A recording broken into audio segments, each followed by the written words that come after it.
Coming up on Bloomberg this weekend, President Trump ratchets up the economic pressure on Iran. Pretty soon I'll be declaring the Hormuz Strait a territory of the United States. But Iran is fighting back, striking more ships in the strait. Who will blink first? New this morning, the Prime Minister of India laying out big economic ambitions in an Independence Day speech. I want to shake up the country a bit. I also want to shake up the strength of the nation. His plans for AI, tech, and banking. Plus, Bloomberg goes up close with an autonomous drone swarm. It's very futuristic and highly unreliable tech at the moment. What it means for the future of warfare and human involvement in picking targets.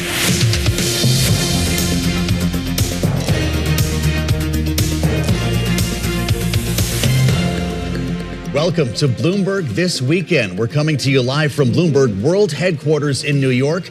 And what's different here? I'm Joe Mathieu alongside Carol, Massar, David, and Christina finally got a day off. Good morning. What a treat to meet you here. Well, it's great to see you and work with you again. And good for David and Christina to get some time off. Yes. It's been a busy summer, not a quiet one. Smack dab in the middle of August. This is when everyone's supposed to be at the beach. There's supposed to be no news. And I hope that's the case for the two hosts of this program. By the way, Lisa Mateo is still here to keep us under control. But I'll tell you what, Carol, there's a lot going on. This is not your typical August. I have to say, every time I come into a weekend, I think about the war that started just going into a weekend, and here we are, 6 months later, and it continues. And it does feel like we're going to get into a little bit later on this maybe being a forever war, and I think it's something we need to think about. Markets, it seems like they continue to look through it on a lot of days. And a third straight week of gains in the S&P 500 with a lot of turmoil under the surface. We're going to dig into that coming up in the next couple hours. Not always an easy trade. That's right.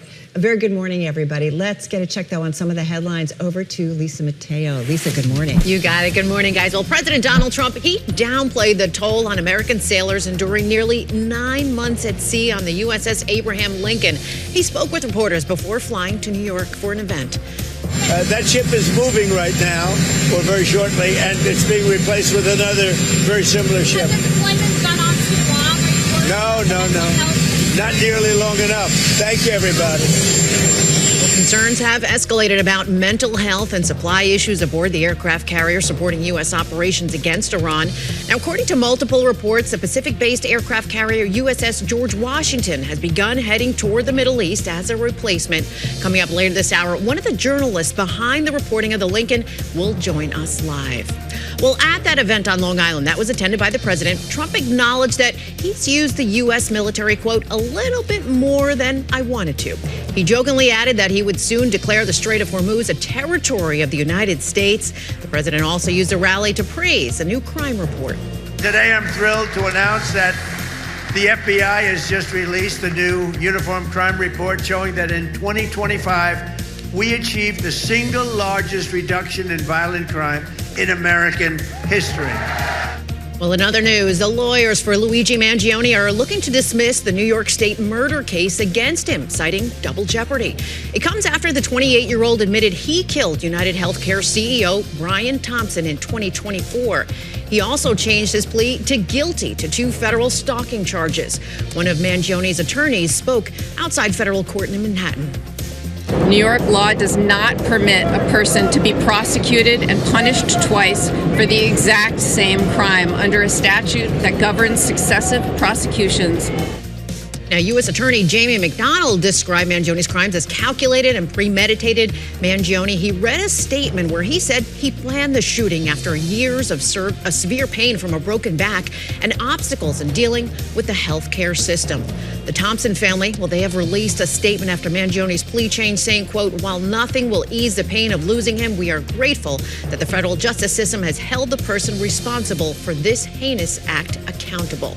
The Manhattan District Attorney's Office says it has no intention of dropping the state case, with the trial scheduled to start on September 8th. Joe and Carol, it's interesting to see all this unfold yesterday. Incredible stuff, absolutely. And to have no deal is pretty remarkable. Yeah. Lisa, great to meet you back here on a Saturday morning. Thank you so much. We start today with President Trump and senior White House officials doubling down on economic pressures on Iran as they try to find a way to reopen the Strait of Hormuz. And now President Trump is floating a new idea. And after we finish defeating Iran, which is being very badly defeated. Pretty soon I'll be declaring the Hormuz Strait a territory of the United States. All right, obviously, President Trump there, whether that's real or just rhetoric remains to be seen. But the Treasury Secretary, Scott Bessent, well, he foreshadowed this. We are going to apply measures like have never been seen in the history of economic isolation.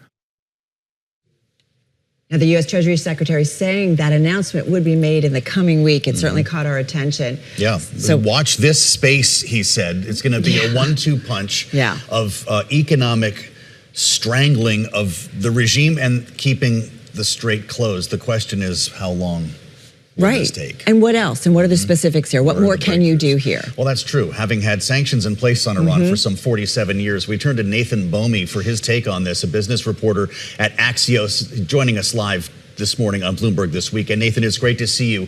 What do you expect to hear from the Treasury Secretary this week? We count 2,200 sanctions that have been put on Iran in the last 47 years. What else is there left to do?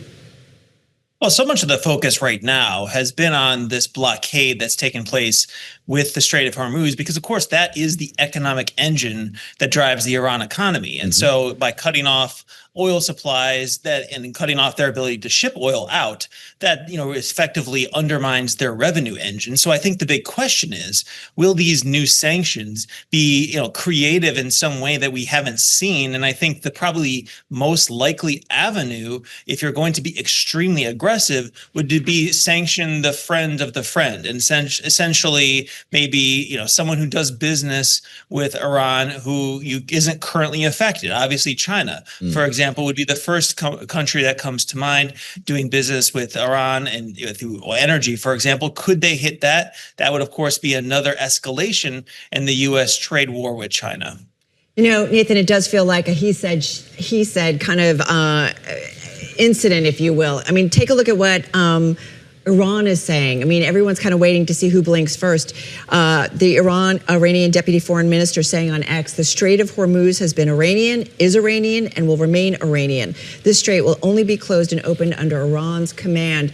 Iran has a lot of leverage here. So, I mean, you do think about it. They learned, right? The Strait of Hormuz gives them an incredible weapon against the United States, against the world. So what's their next move?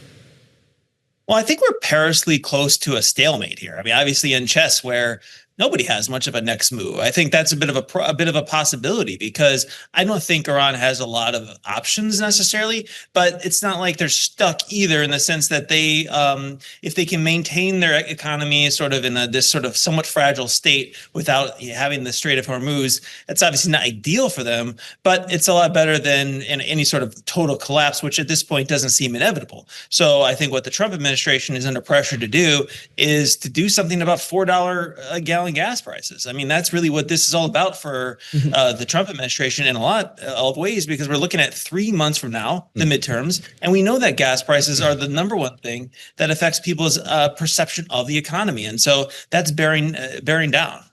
You said one word that seems most important right now, Nathan, and that's China. If we really want to get serious about this and do something different than we have since 1979, it would, in fact, be an attempt to squash oil shipments from Iran to China, either through sanctions or tariffs. Is the president actually going to go there before he meets with President Xi in September? Well, you have to wonder if he wants that stick when he goes for that meeting. And so maybe there'll be some sort of threat or some sort of suggestion that they could go that far. I think in negotiations, it's always better to sort of have the threat still available than to have already exhausted all your options. If the Chinese can figure out a way around those sorts of sanctions, then what options do you have? So I think the threat of some sort of crackdown could be actually in some ways more influential and powerful than actually doing it right away and then seeing what happens. Hey, Nathan, before we wrap up here, something we were watching in the market yesterday, I actually was reporting on it too, about drone stocks. We definitely saw some movement here, including one that is owned by or, involvement of one of the president's sons. Jr. Exactly. I mean, this stock was on a move, soaring. You've got a new piece out looking at Trump's announcement, the president's announcement that he would impose tariffs on imported drones. What is this about? What's his aim here? I've got to say that China's got to be watching as well.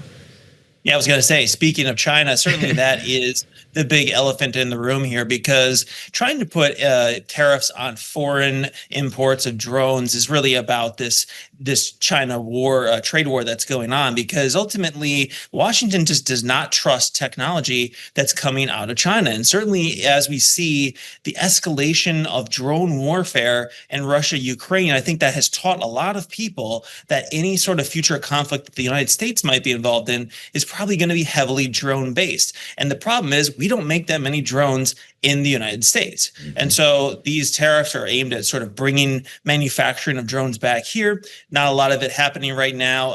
And so I think, that's the effort here. But whether or not that's actually going to happen, we don't know. I mean, the tariff strategy for the Trump administration has really been, a fairly scatterplot. So it's hard to say whether this is going to actually,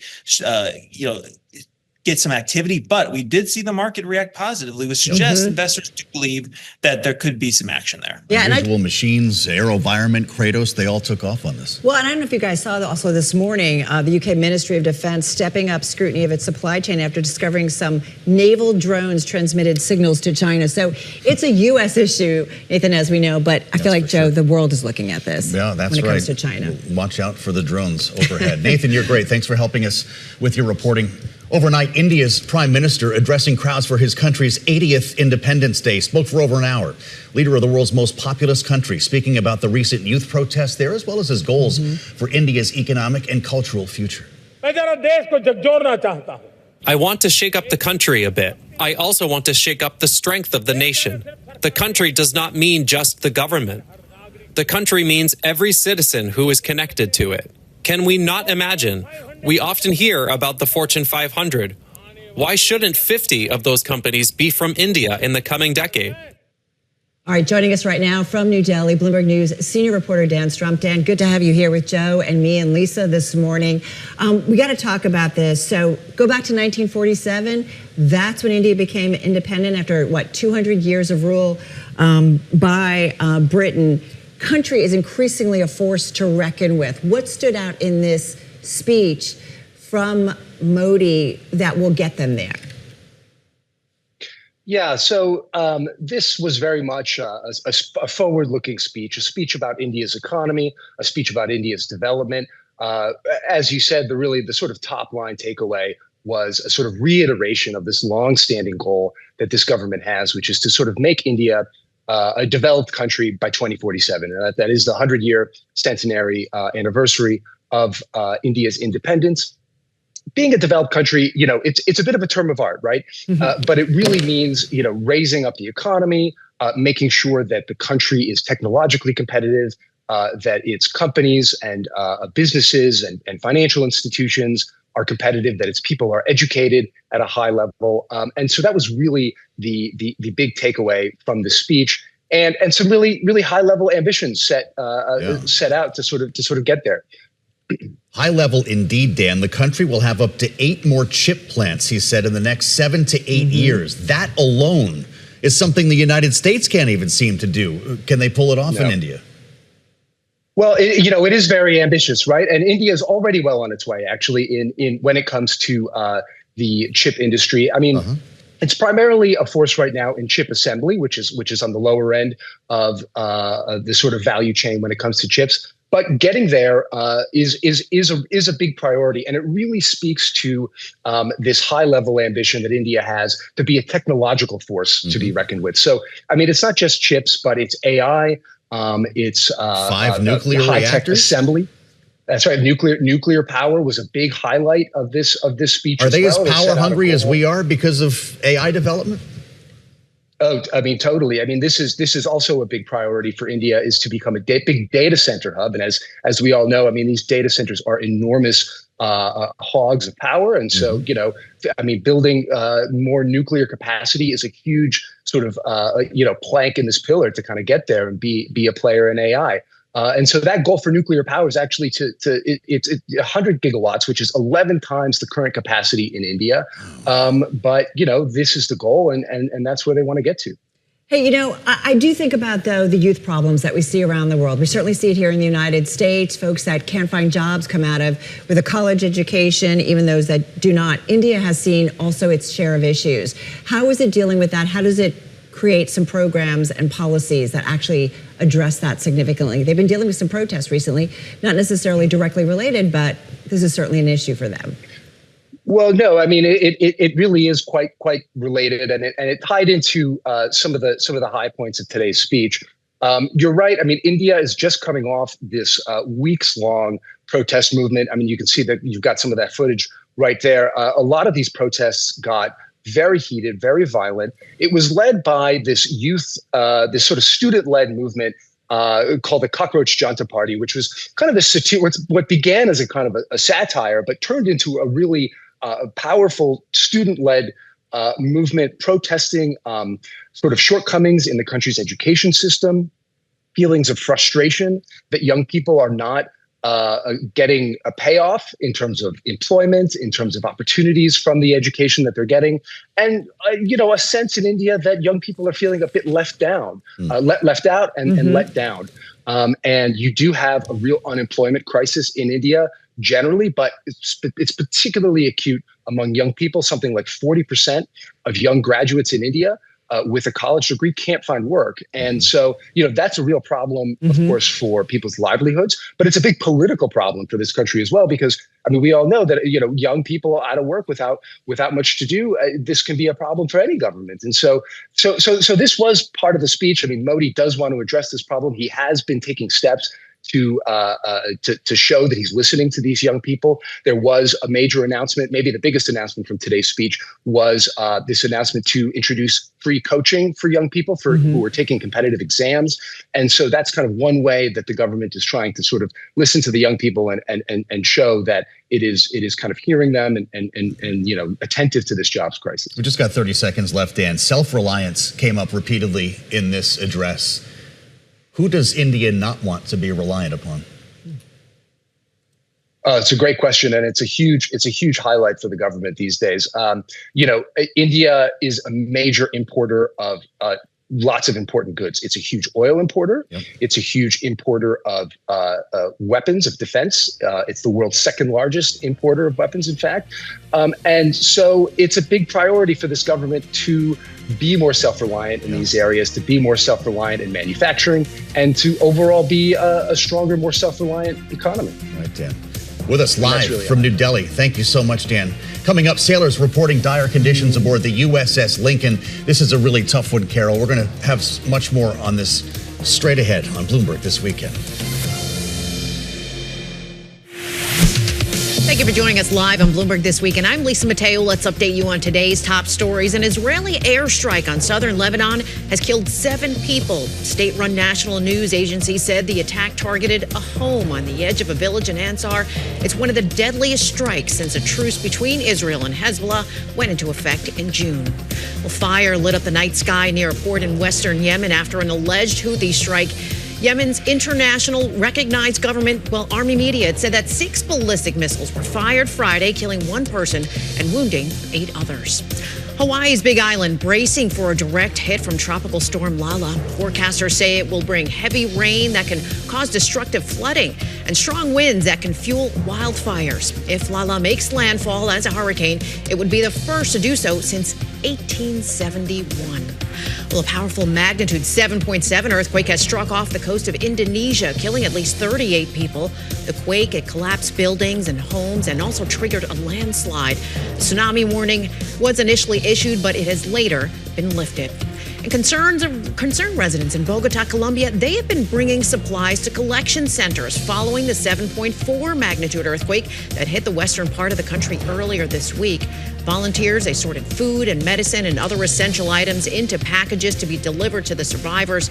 The earthquake has killed more than 280 people, left hundreds more missing. Joe and Carol, people pitching in to kind of help out there. Yeah, a lot of tough stories around the world right now.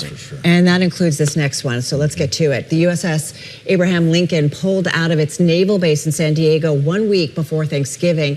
And the 5,000 sailors on board have been at sea ever since. That's more than 260 consecutive days.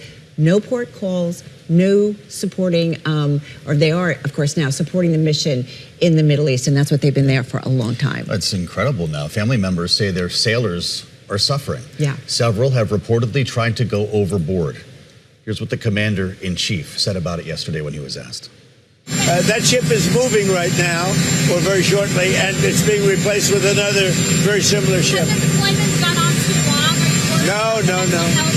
Not nearly long enough. Thank you, everybody. Not nearly long enough. A statement that has resonated since he said this yesterday. Navy veteran Natalie Oliverio is covering the story for the Military Times. We've been referring to her work throughout the week, and I'm glad to say that she joins us now live. Natalie, it's great to see you. What do the president's words there mean for families of sailors on the Lincoln? Thanks for having me this morning. The president's words maybe came out a little bit rough. I think also the families and those concerned are not really focused on how long the ship has been out on deployment. It's the conditions to which the ship has been living through, working through. Well, let's talk about that. We've saw food shortages, not able to wash laundry, not able to communicate with your family. You are a Navy veteran. This isn't normal. This isn't how it's supposed to be. This isn't how we're supposed to treat our military, is it? No, and I think that another thing that's being conflated is that our military is complaining, we're making them into victims, and that could not be further from the truth. No one in the world can adapt and overcome like a U.S. Navy sailor. I can tell you that firsthand. And it is the most incredible example of making something out of nothing. So when you're literally left with nothing and you have the skill of creating something from that, and even then you can't come up with it, we are not delivering for our military. There is a basic need that is not being met. I just have to say, my brother served on the USS Abraham Lincoln. He was in the Navy for about 6 years. He was in the Middle East, and he just cannot believe what he's been hearing about the conditions there, that this is not normal. Remembering that Jerry Ford actually had some massive issues with facilities aboard when it was cycled out of the region. When it came to the laundry facilities, the bathrooms, remember, toilets were not flushing. We're hearing some stories like that on the Lincoln. People should understand, though, that an aircraft carrier is a floating city. As we already mentioned, there are 5,000 people living aboard. Natalie, I had the honor of doing an embark on the USS Eisenhower once while in deployment, and it is an absolutely overwhelming thing to witness these 5,000 people working in concert to keep this ship and the carrier strike group afloat. The president said that it is not accurate that the sailors are all in dire straits right now. Can you give us a sense of how many of that city of 5,000 are experiencing these conditions? I would not say that our sailors are in dire straits. I don't think that that's accurate at all. I think our sailors are incredible, and they're doing an incredible job, doing everything they can to stay mission ready. Mission ready requires proper nutrition, proper sleeping conditions, proper hygiene, the pieces of your puzzle that get you ready for your day to do your job to the best of your ability. That's what we're talking about. We cannot send our servicemen and women into any operation without every single thing they need to complete that puzzle for themselves. And speaking of what they need, communication back home is so crucial for these individuals. You spoke to the wife of one of those sailors who tried to go overboard. She told you he's scared. He thinks he'll get a dishonorable discharge. And just because he was burnt out, his 13-year career is ruined just like that. That's not fair. That's not right. That's not what he should be worrying about right now. Has she heard from him lately? Has any of this in terms of the communication changed? Not currently. And that's really the worst part, is not having any control over the kind of communication, the level of communication, especially when someone you love is struggling. That's really difficult. We had a conversation with the ranking member on the Armed Services Committee in the Senate, Senator Jack Reed, who, of course, is a veteran himself, having served the 82nd Airborne in the U.S. Army. Natalie, he was really upset about this when we spoke and suggested that the chairman, of course, a Republican, shared his sentiment on this. They want an investigation. Listen to what he said. This is not something that's just isolated to Abraham Lincoln. We're getting complaints from families in Rhode Island about the conditions on other vessels. Yeah. And if you ask Army personnel that are stationed in the area, Marines, etc., I'm sure there's some difficulties there also. And the other thing that's so critical, and it tracks a bit with the depletion of our weapons, is this is hurting our readiness all through the world. It comes down, again, Natalie, as you said, to readiness. But the senator is projecting a much wider issue throughout our military. Do you share those concerns? I do. And what he's describing are the smaller ships that comprise the battle group that support the USS Abraham Lincoln. They're guided missile destroyers and various other types of ships that are sailing with them who have been out just as long. There may not be one-to-one comparisons as far as port calls, but they have not had an easy road whatsoever. They are in a very similar condition, maybe not with the ship's functions because the size and the scale are just not at the same level, but it's not been smooth sailing. And the thing I think everyone needs to remember is that it is our administration's job, our leaders' job to make sure that our sailors and our service members have absolutely everything they need to the best of our ability. There are incredibly unique situations where that will not happen, and everyone knows that. But letting it go for this long, to go this depleted, to be run this down, and I'll tell you, the number one most important piece of readiness is courage. And the biggest amount of courage anyone could ever show is asking for help. Well, you also mentioned leadership and leaders. Do you, as someone who is a veteran, who understands military, how it works, command and ranks and respecting your commanders is certainly key to having a functioning military. But do you feel that commanders have actually spoken out and stood up for their rank and file? Do you think that they have done enough? I think that they most likely have done everything they can with what they have to work with. I know that the commanders that I was fortunate enough to serve under, I would trust them with my life, and I did. And the leadership that I personally experienced is incredibly strong. These service members are cared for. They are respected. They are a part of the most important military in the world. So I'm not sure what the problem is in supporting them on every level. So understanding this, what went wrong? Did we underestimate how long this war would go on and how long we need our military in the Middle East? Is it a case that we weren't really prepared in the United States? What went wrong here, in your view? In my view, I don't know that it's a preparation thing. I think that no one really knew how long this was going to go on. I think most people thought it would be short-lived or hoped it would be short-lived. Extensions are not uncommon, but they're not planned. Most deployments on a ship, you have a departure date and a return date. And yeah, that can fluctuate. But your port calls, they're everything. You look forward to those port calls. Maybe there's a couple weeks in between, and that's fine. That's normal. Life underway is busy. Time flies. The people working on that ship have so many collateral responsibilities and ancillary duties just to keep the ship running and operational. And most people cannot grasp the concept of that lift.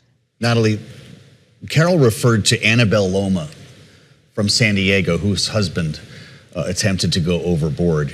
You write that she initially received a call from the ship's ombudsman after her husband only a few times had spoken with her about this. Can you just bring that home for us? I didn't know that a ship had an ombudsman. What is that phone call like? Ombudsmen are amazing human beings that really are the bridge between families and the ship. It is extremely difficult to get a hold of a ship underway. So the ombudsman is that touch point. we have heard and seen on movies and news about people getting the knock at the door. Okay. Yes. We understand. We can understand what that must be like. But when you get it out of the blue, taking care of 3 kids, and it comes as a phone call with not a lot of answers, I think any human being could empathize with her. And I think that our military families are incredible. They tolerate and survive through unimaginable things that most people will never have to. So to be in the face of combat on the home front, it is unnerving, unraveling, and God forbid your service member go through an issue. A sailor wanting to jump overboard, it doesn't mean that they want to end their life. It means that they're at a place where they need help. They're asking for help. They feel no escape. I can't imagine what they're feeling. But anybody who's struggling at one day, it doesn't mean you're going to struggle forever. You're not damaged for life. Worrying about your career is something that service members do, because everything you do is about your career, and everything is really riding on your delivery and your performance as a service member. So everyone's afraid of that being taken away. And then your status as a veteran, your benefits, those all go away too. So the fear and the scarcity around asking for help and the consequences that could come are enough to silence people. And that is not okay.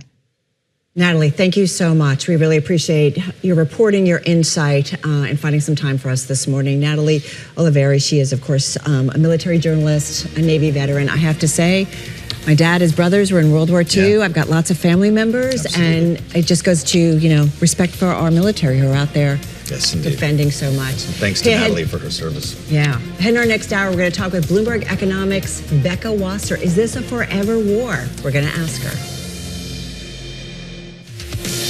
Thank you for joining us live on Bloomberg This Week, and I'm Lisa Mateo. Let's update you on today's top stories. Alibaba now has the world's #1 artificial intelligence model. Its open weight models have accumulated more than 3 billion global downloads in the past 6 months, surpassing Meta, Google, and its domestic peers in China. Anthropic telling prospective investors its second quarter revenue jumped at least 14-fold versus the same period a year ago. According to documents seen by Bloomberg, the company reported a preliminary revenue figure of more than $11.5 billion in its latest completed quarter. It comes as Anthropic and meets with investors ahead of its potential mega IPO. And sources tell Bloomberg Jane Street posted roughly $15 billion of losses in July, its first monthly slump in about a decade. It comes as AI-focused hedge funds, situational awareness dragged down asset prices across equity markets. Jane Street invested in situational awareness and has made wrong-way bets in Asian equity markets. Big story there, Joe and Karen. Yeah, bit of a surprise there. Yes. Lisa, thank you. With just 80 days until the midterm elections, that's impossible. Candidates across the political spectrum are looking for a way to harness their popularity or presence to gain a place of leadership. I bet they are. David and Christina spoke to activist Rashad Robinson about his new book, From Presence to Power. Great to see you. And I want to start with what's a crucial distinction in this book. So there's presence and power. And you write, when we confuse presence and power and focus on achieving the wrong one, we lose. Help us understand, sort of in terms of activism, in terms of doing work, what the difference is between those two things. Well, we live in this age of likes, shares, followers. And so the kind of changing a headline, getting mistaken for actually changing a set of rules. That's the difference between presence and power. And I think sometimes we can get really excited by the awareness that people sort of know about the issue. They may care. We may even see polling numbers that say, the majority of Americans want sensible gun reform. But the power to actually get there is not about the polling or the awareness or the headlines. It is about sort of all the ways in which you build leverage, all the ways in which you change incentive structures, all the ways in which you build enough energy so that you can force something to happen that wouldn't otherwise happen.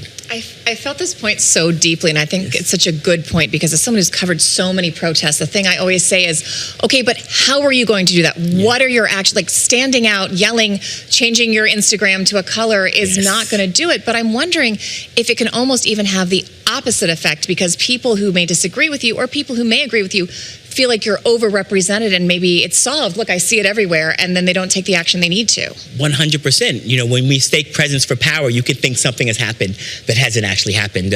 Black president, meaning that you're post-racial, right? And so folks think, oh, the work is over. You know, the thing about protest as well is that some of them have just become choreography. Folks show up to a certain place at a certain time. By the end of the day, everything's cleaned up. The media cycle goes on, and no one is nervous about disappointing the communities that showed up.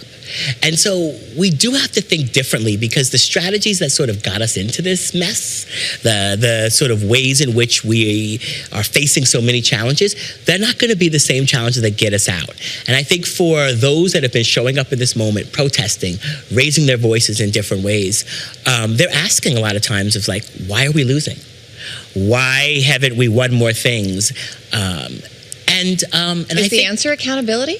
Well, the answer is that we've just been using the wrong strategies. The answer is that we haven't had a clear analysis around where we take the fights to. And I think that losing and recognizing that you're losing is like the first step on the way to winning. Because I think one thing that the right wing has done really effective is they've changed politics.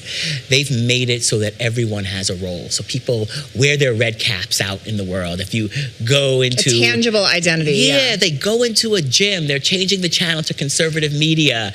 They're doing all sorts of things to shape the environment that they live in.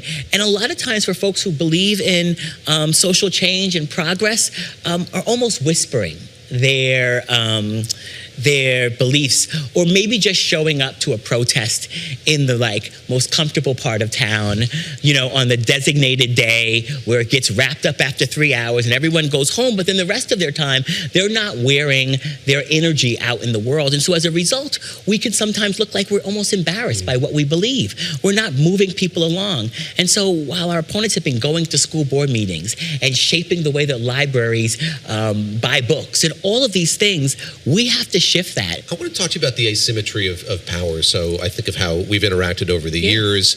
Often you would be called to big meetings. You go to Silicon Valley and talk to big tech executives. You go to Hollywood, talk to big media and entertainment executives. You'd be in Washington during moments of protest or national difficulty. What did you learn from those interactions about the way in which those folks in power attained it and maintained it?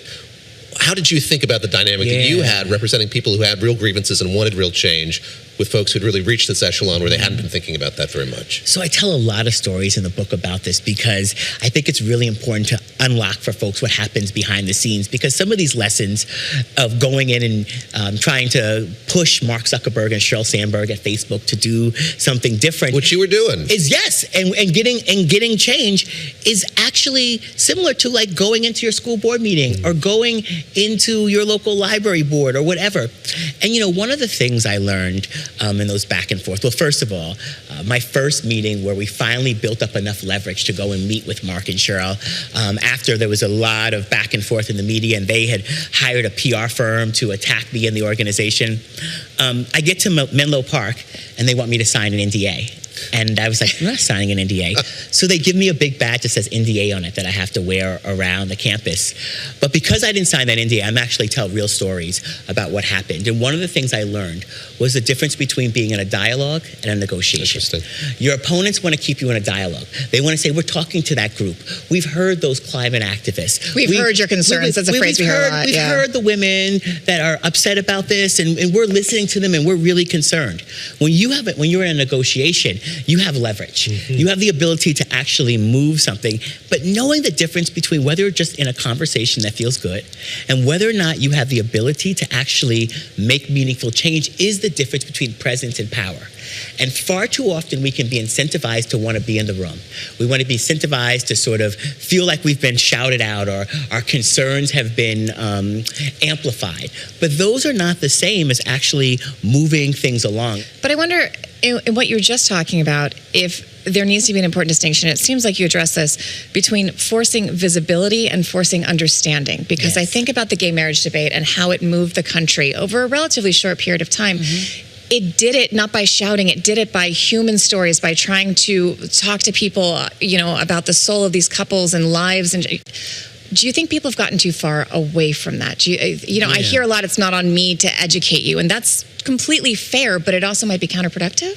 Yeah, I write a lot about this because between 2005 and 2011, I was the head of programs at GLAAD and did a lot of work in Hollywood and in local communities. And I tell a story centered on the culture of belief. Back 2006, I remember going to places like Alabama and, deep red parts of Texas and training couples to both tell their stories, but also start putting their wedding announcements in the newspaper long before marriage equality was a thing, and advocating to have newspapers accept those same-sex wedding announcements, right? Because what we knew from the research at the time is that more people, once they knew gay and lesbian couples, once where they were around them, they're not another anymore. Yes, but we also saw that people weren't talking about their lives. They may come out, and then after that, they weren't having conversations with the straight people in their lives, so people weren't being invested. And so understanding from a strategic lens is the thing that's actually going to change people's hearts and minds is folks talking about it and engage, but people are not talking about it and engage, and now from a strategic lens, you have to shift sort of how people are showing up. And so I do think the culture of belief, of people being willing to stand up and take risks, even when they don't know what's on the other side. Because the people who were putting their same-sex wedding announcements in the newspaper in 2006 could have had their announcement in the paper on a Sunday and then show up on a Monday and be legally fired from their job for it. And so that is a risk. They could be legally ostracized. And so every social movement has been built by people willing to take deep risk. And at the same time, movements have to be thoughtful about where we're directing people's energy, right? It's not enough to just say, show up here or protest here. If you don't have a theory about sort of what are we trying to do, what's our leverage, what's our power. All right, everybody, Rashad Robinson there. All right, when we come back, I'm looking forward to this. Yeah. I watched it at home. Lisa. BTW. It's going to be great. We got a good one today. And you can explore live streaming, news, and interviews, all our Bloomberg TV shows, documentaries, reporter analysis, and a lot more, all in one place. Check out Bloomberg.com/videos.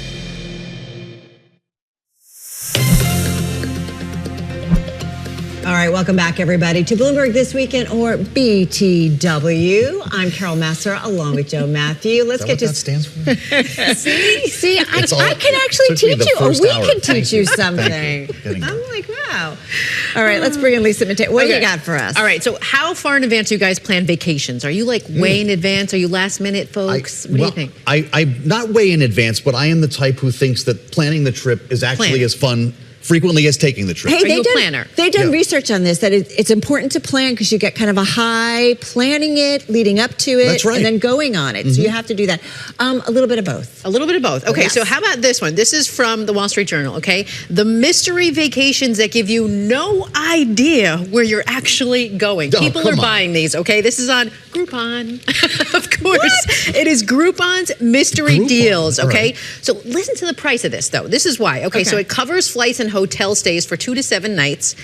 Prices range from about $200 to $300 per person for all of that, okay? Bargain. It depends on, what airport you leave out of course. Beaches don't cost a lot. Yeah. Sorry.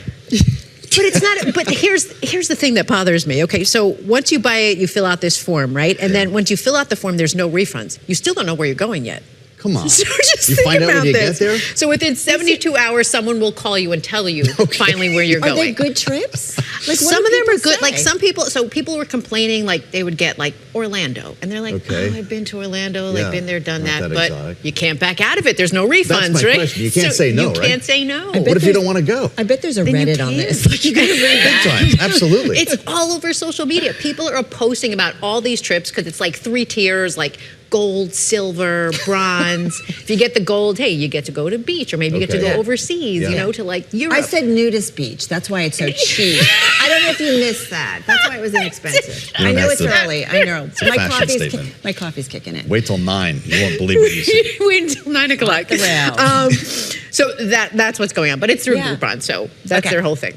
Let's move to education, okay? Because the education system, we know has been going through some troubles, right? This is not college, okay? So this is from Bloomberg. It says shuttered colleges. They're selling the only asset they have left.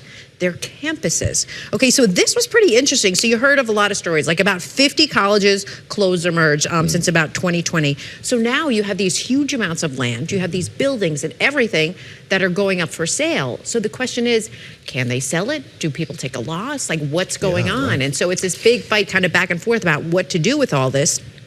Sometimes you convert them into housing. Like, what do you do with this? You know, data centers. Data centers. That's what I thought you were going to say. Well done, but that was Joe. not mentioned in the article. I'm telling you, that's probably going to be another thing. It's so sad. We've been overbuilt with academia, I feel like, and I think we're going to hear a lot more because they've got to figure out what to do with it, right? Data centers. It is. Data center, or luxury resorts was another option. So I'm kind of kidding, though. I mean, these are like really nice plots of land, right? They are huge plots of land. Are we building condos? What else can we do? Yeah, luxury resorts, condos, residential. That's places, medical facilities, maybe hospitals, kind of thing. But yeah, it's what to do with it. Wow. All right, I want to stick with college and go to this one. Okay, this is from Bloomberg. This one, here we go. Outsiders pay $6,500 to learn Southern sorority rush's unwritten rules. You did see, I know, this one caught my eye. Okay, so basically this is the weekend, right? This is the weekend that girls find out if they got the bid for the sorority. They've been there the whole week. They've been doing the interviews, the makeup, you know, the outfits, all that stuff. And they're going to find out. But parents, which I didn't even realize because my daughter's not joining a sorority, her school doesn't have one, that they pay these consultants to teach their daughters how to get into the ones they want because they don't want their daughters to be left out, okay? Can't you just watch Animal House and show up? They do their resumes. They go through their social media pages. There's resumes. There's headshots. Joe, this is a huge harder thing. to get into college. I have to say, I feel like in my era of going to college and I'm a little bit older, like you didn't necessarily do, the sorority thing wasn't so big. It is massive now. Social media. Everybody's involved, even if they're not really into it. My daughter did it and I was surprised. No kidding.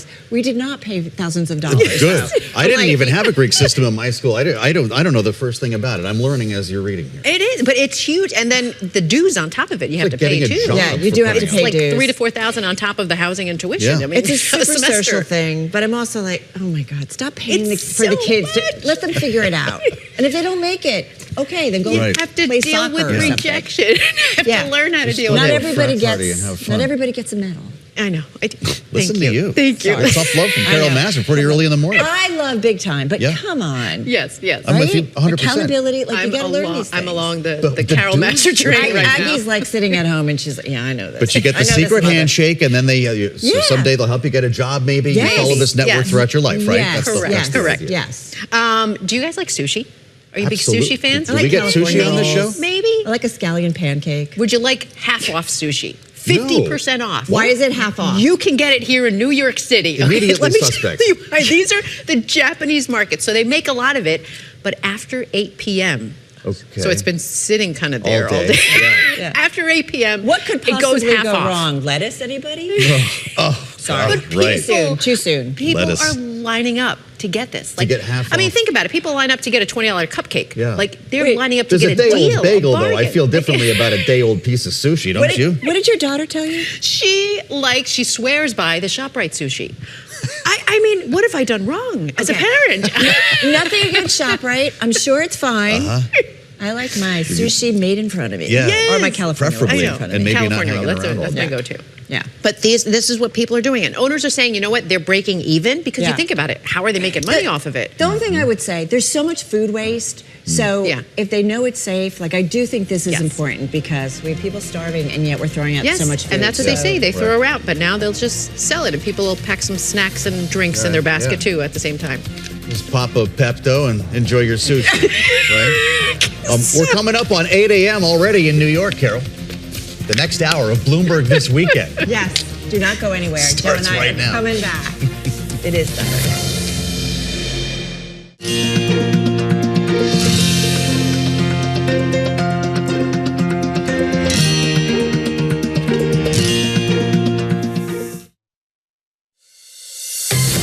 Welcome to Bloomberg This Weekend, live from New York with David Gura, Christina Ruffini, and Lisa Mateo.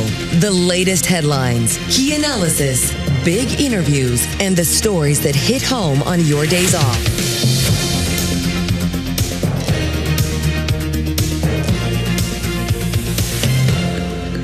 And a very good morning, everybody. Welcome back to Bloomberg This Weekend. It is 8 a.m. in New York City from Bloomberg's World Headquarters in New York. I'm Carol Massar. And I'm Joe Mathieu, alongside Carol and Lisa Mateo. David and Christina are off this weekend? Yeah. I didn't think they got David's days sending off, a very nice message this morning. Well, yep, he said break a leg. And Break I hope a that leg. David, I hope you have a lovely, and Christina as well. Just trying not to fall off the chair. Any excuse to start a day with Carol is good enough for me. And I'm delighted to be up here in New York with not only, as I mentioned, Carol Massar, but Lisa Mateo right now with the headlines. You got it. And let's get to President Trump.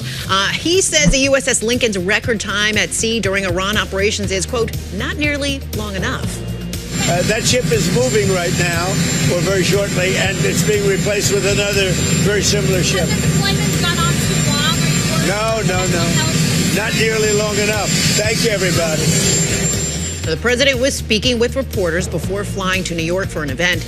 American sailors have been aboard the ship for nearly 9 months. Concerns have escalated about the mental health and supply issues aboard the aircraft carrier. According to multiple reports, the Pacific-based aircraft carrier USS George Washington has begun heading toward the Middle East as a replacement. Well, at that event on Long Island that was attended by the president, Trump acknowledged that he's used the U.S. military, quote, a little bit more than I wanted to. He jokingly added that he would soon declare the Strait of Hormuz a territory of the United States.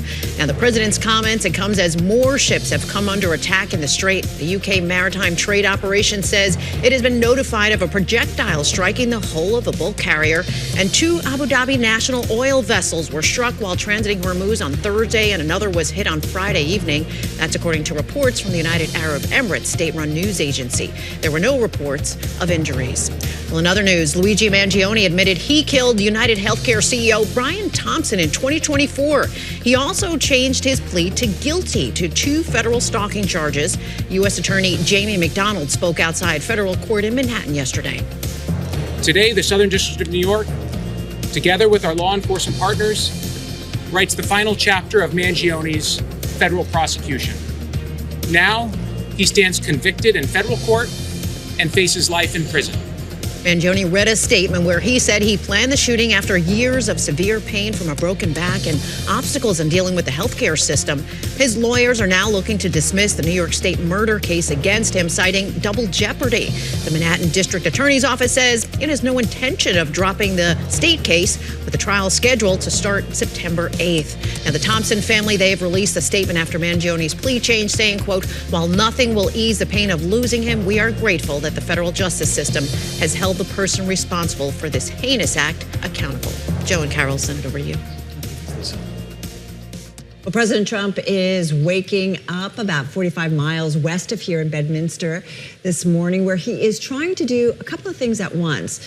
Convince the American people that the Iran war was worth it, and tell them that the golden age he promised is here. Took a good swing at it last night on Long Island. Here he is last evening. The golden age of America is upon us. It's the golden age. We've never had anything like it. We will make America powerful again. We've already done that.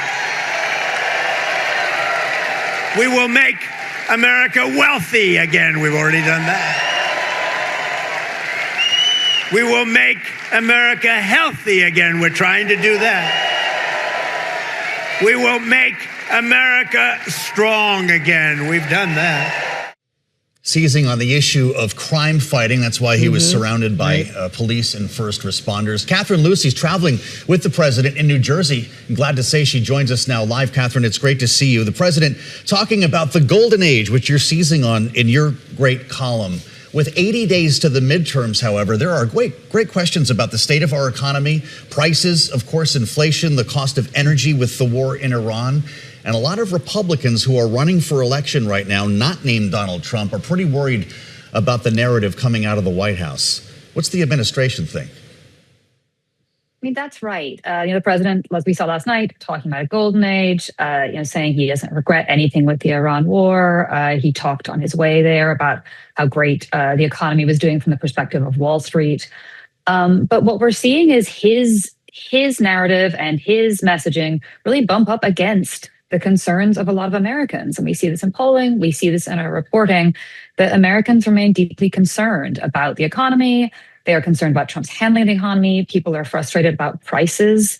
And those concerns continue to mount. People are frustrated about gas prices and the Iran war and the impact that's had on oil. And so you have this situation where the president is pitching, one narrative about the economy, and there is some data to back it up, but voters' lived experience is very, very different. And this puts Republicans running in those midterm races in a tough position. They're trying to address cost of living concerns. They don't want to criticize the president. And they're running against Democrats who have really seized against affordability as their leading midterm message and are hammering them on it.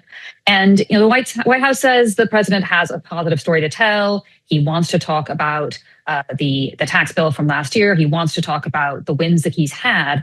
But there are certainly some Republicans who say he also needs to acknowledge how voters are feeling and would like to see more on that front. Catherine, you mentioned gas prices. The president did talk about that last night. Let's listen to what he had to say. For you to pay a tiny little bit more for your gasoline, just remember you're doing it so that a very evil country cannot have a country. Really, it's the number one state sponsor of terror in the world. We don't want to have them have a nuclear weapon. So remember that when you have to pay a little bit more, you're at $4. It's okay. I mean, it's I'll never apologize. I did the right thing. That, of course, was President Trump last night. I mean, gas prices, this is about something, you feel it in your pocketbook or your wallet. How does this resonate with voters? Does this make an impact to have the president say something like this, Catherine? Do voters react negatively to it? Because polls certainly show this is not a popular president right now. Polls show this is not a popular president, and gas prices are not popular. And this was a thing that was a problem as well for President Joe Biden. One of the things with gas and groceries are a thing that people are paying for every week, every couple of days. So that number really hits them. They see it constantly. And so it really weighs on people. I was out earlier this year, a couple months ago, in Iowa, a state that's looking like it'll be a battleground state this year. And there were a lot of voters who said, I understand what President Trump's trying to do in Iran, but I'm worried about how long this is going to go. And I think that's part of the problem, even for some of his supporters, is just how long is this going to take?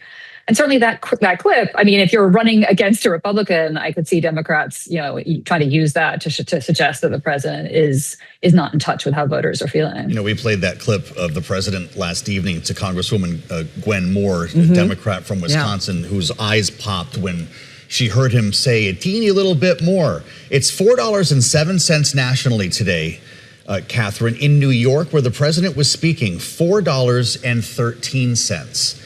What are you hearing? About $4. That's hard for people. Absolutely. Yeah. So what are you hearing off the record, off the air from the administration, knowing that these prices might still be right where they are now in November?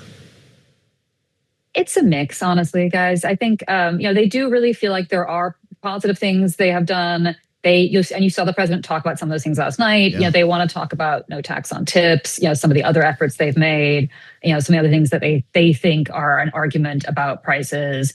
But, there is an acknowledgement that they're not sure how or when the conflict in Iran is going to end, or, when this is going to come down. They do keep arguing that they believe, and you've heard the president say this publicly, that when this conflict ends, those prices will come down. We will see if that happens. But this is it's a tough situation for those Republicans running in tight races because it's not really clear what that timeline is going to be. Catherine, a favorite scapegoat of President Trump is President Biden. He's a fan of saying he inherited a historically bad economy. I recall coming off the Biden administration, we talked about American exceptionalism and that the United States was the envy of the world. It feels very different. We talk a lot about a K-shaped economy. Yes, the market maybe be hitting records at certain points or recent points, but there are a lot of Americans that certainly don't feel that or benefit from it. What do the statistics say? Bloomberg, we love data. Is it a good economy that President Trump is overseeing right now?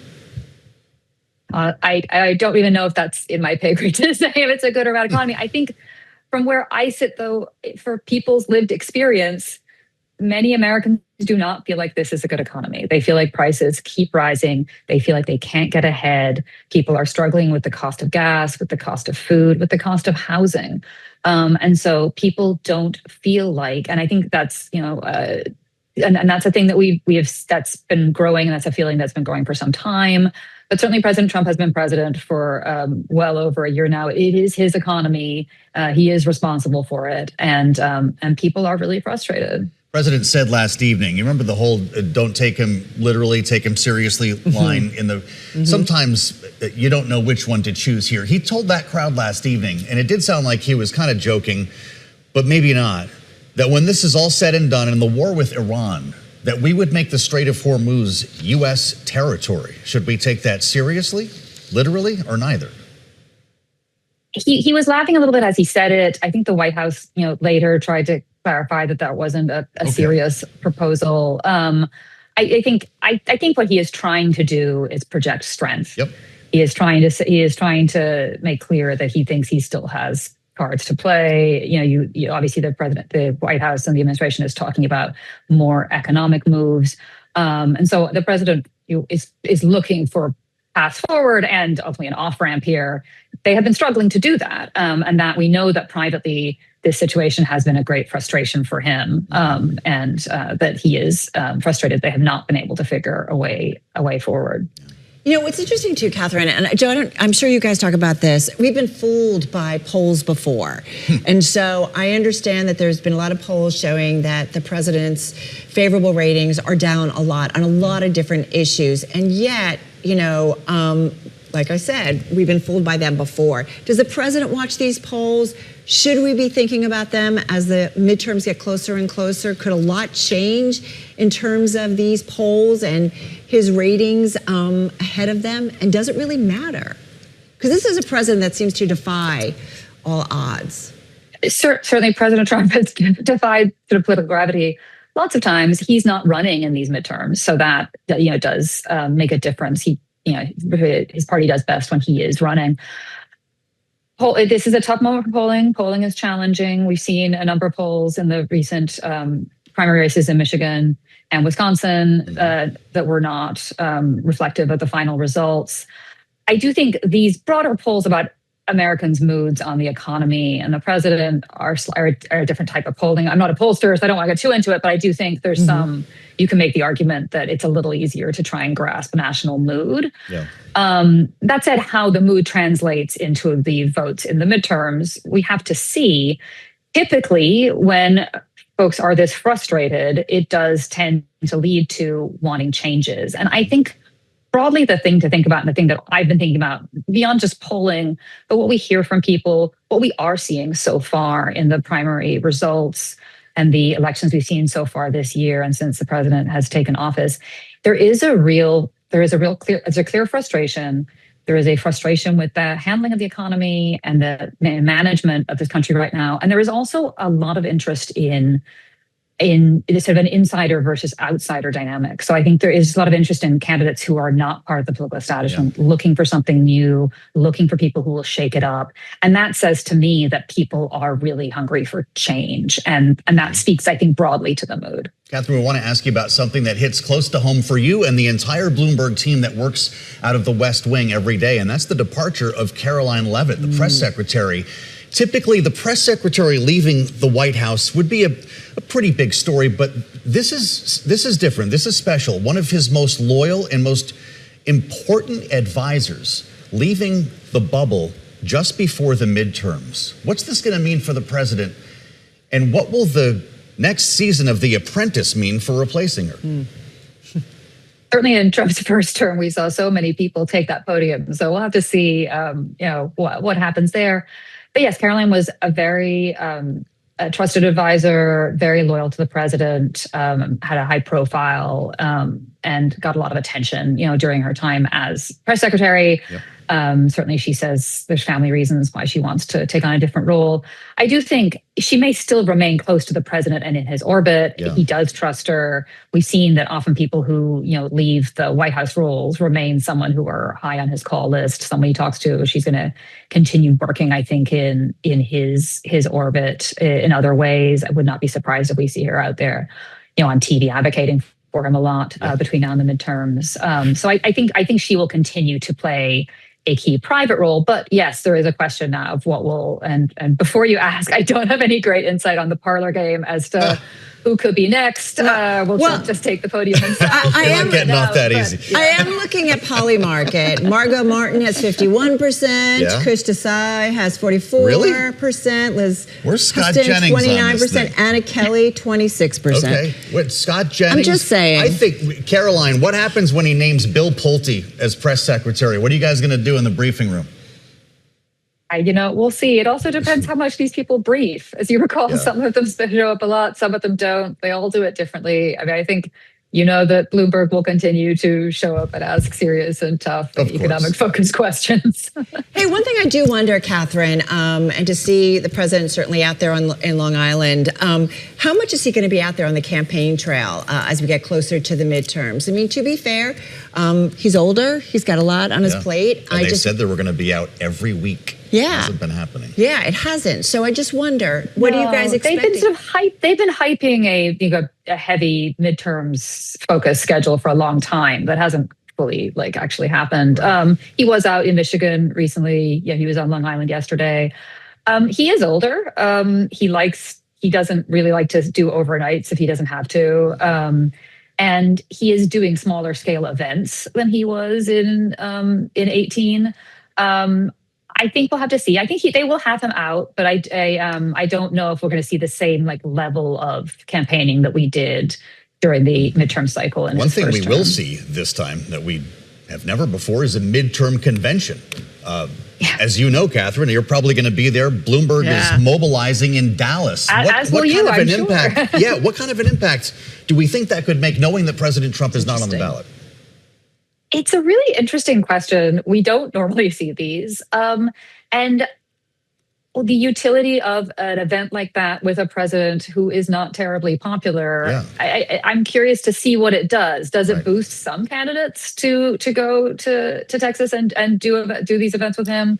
Are there others who might be reluctant? I wonder about that. If you're running in one of these sort of 50-50, House districts, if that's a helpful event for you, I think is kind of an open question. It's going to feel like 100 degrees in Dallas first week of September. Right? Good for you.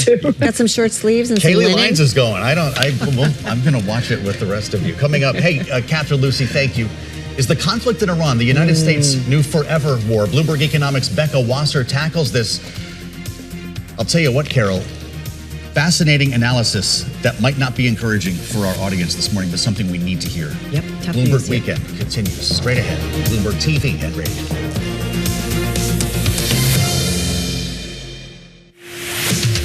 Thank you for joining us live on Bloomberg This Week, and I'm Lisa Mateo. Let's update you on today's top stories. Ukraine said it has attacked a Russian space facility in Samara. In a post on social media, Ukraine President Volodymyr Zelensky said Flamingo missiles hit the Progress rocket and space center, which is involved, among other things, in electronics production.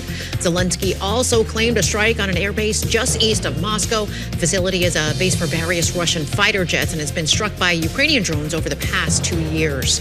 Hawaii's Big Island bracing for a direct hit from tropical storm Lala. Forecasters say it'll bring heavy rains that can cause destructive flooding and strong winds that can fuel wildfires. Now, if Lala makes landfall as a hurricane, it could be the first to do so since 1871.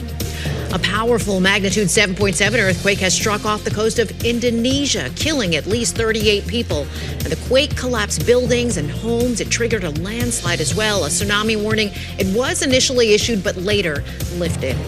And India's Prime Minister Narendra Modi has renewed his pledge to make the country a developed nation within 2 decades. And he promised to reach out to younger citizens after widespread student protests.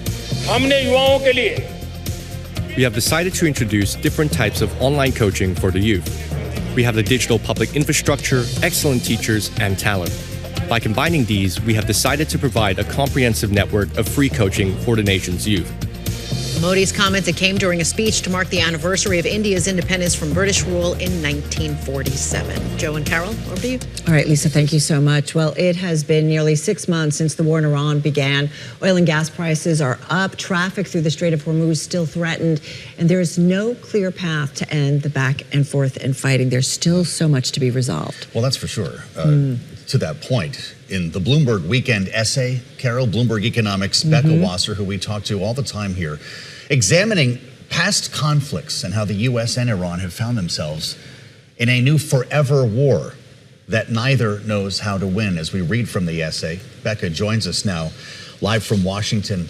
She's our defense analyst at Bloomberg Economics, and it's great to see you, Becca. As you write, after months spent striking each other with bombs and missiles and arm wrestling over ceasefire terms, it is clear neither side can produce a decisive victory. So dare we use the term forever war?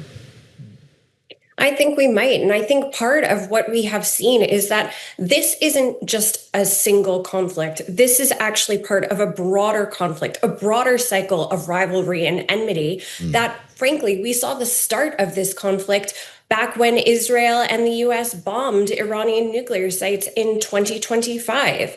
And so we're seeing this continuation of a conflict that cannot be won militarily. There's no way to actually have a strategy that ends this. And even things that might look like an end are really just opportunities to sit back, rebuild, reload, and get ready for the next round. That's what we've seen already. And unfortunately, that's what we're likely to continue to see if history is any bellwether. Becca, how much of it is not understanding the mission, or maybe the United States? I thought this was about denuclearization of Iran. We've gotten very far away from that. So is that part of the problem?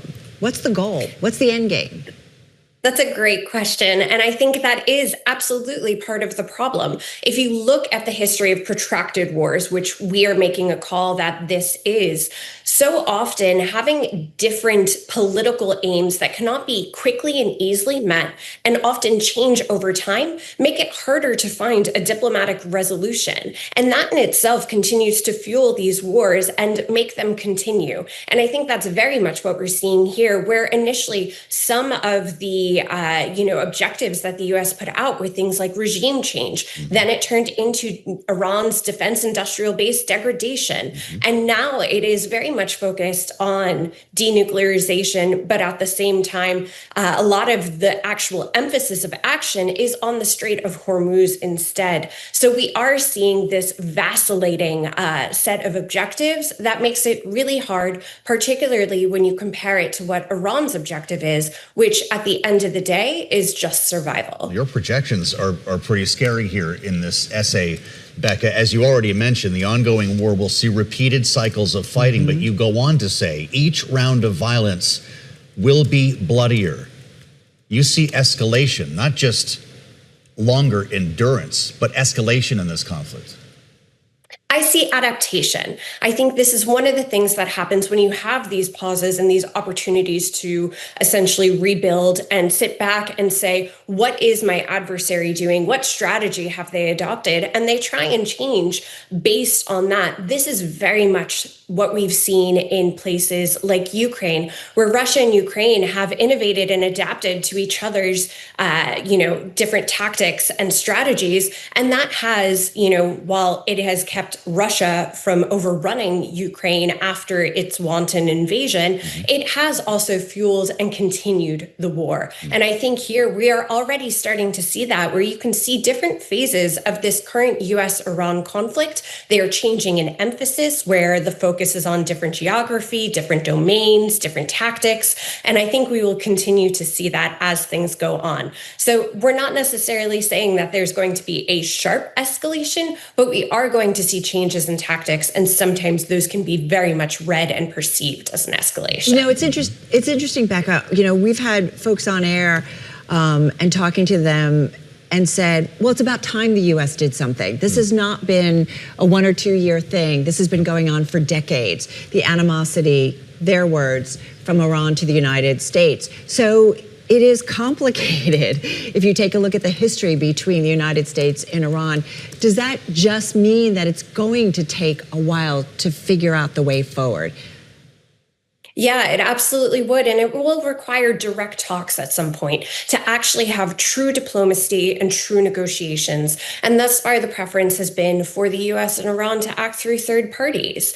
And that might make sense when we're trying to negotiate something like a ceasefire or an interim pause to the fighting. But at some point, they are going to need to unpack a lot of these problems and find ways to do true compromise. But I think another thing to note as we are talking about is the United States trapped in a potential forever war is the potential for this to go in a few different directions. The United States is remarkably good at war initiation, that is starting wars, but it is notoriously bad at war termination. Oftentimes you see that the United States doesn't get scared, but they do get tired. And eventually there is the emphasis on just walking away. And that is something that we could see President Trump do, but that is not going to resolve the underlying issues and therefore still set the conditions for continued conflict. You can see why Becca was so instrumental in war planning and war gaming when she was at the Pentagon, and we're so lucky to have her now at Bloomberg. Part of your charge, Becca, is geoeconomics, and I'm wondering what you're expecting this week. We talked about this a bit earlier with the Treasury Secretary promising this 1-2 punch, not constant kinetic action, but in fact an economic stranglehold coupled with the blockade in the Strait. Does that lead to a breakthrough? This waiting game leads to what? I think it leads to more of the same, in part because it's going to take time for some of those economic tools to actually have an impact. And that sometimes runs counter to the military tools that they are relying on for some of their economic strategies. Here, I'm really referencing the blockade, where we have seen all of these U.S. ships at sea for months and months on end, with large discussions over, frankly, how sailors are able to maintain their mental health and their well-being. And that means that if the blockade is going to be in place for a really long time, there are going to be larger readiness issues that the U.S. military is going to need to contend with if it needs to be in support of some of these economic strategies. Which leads me to ask you, in your story, you write, protracted wars tend to expand either geographically or in the number of belligerents. I mean, we've already seen other areas of the Middle East get involved in this. Does this continue to broaden in your view? I think it most likely does. It doesn't necessarily mean that it broadens entirely all the time, but I think we've already seen, the Red Sea start to become an area of geography. We've seen the United States fire on ships as far as the Indian Ocean in part of its blockade enforcement. So again, if the emphasis is on these economic tools, we might see the blockade go further and further out of the Middle East to try and get after, Iranian oil traversing around the globe.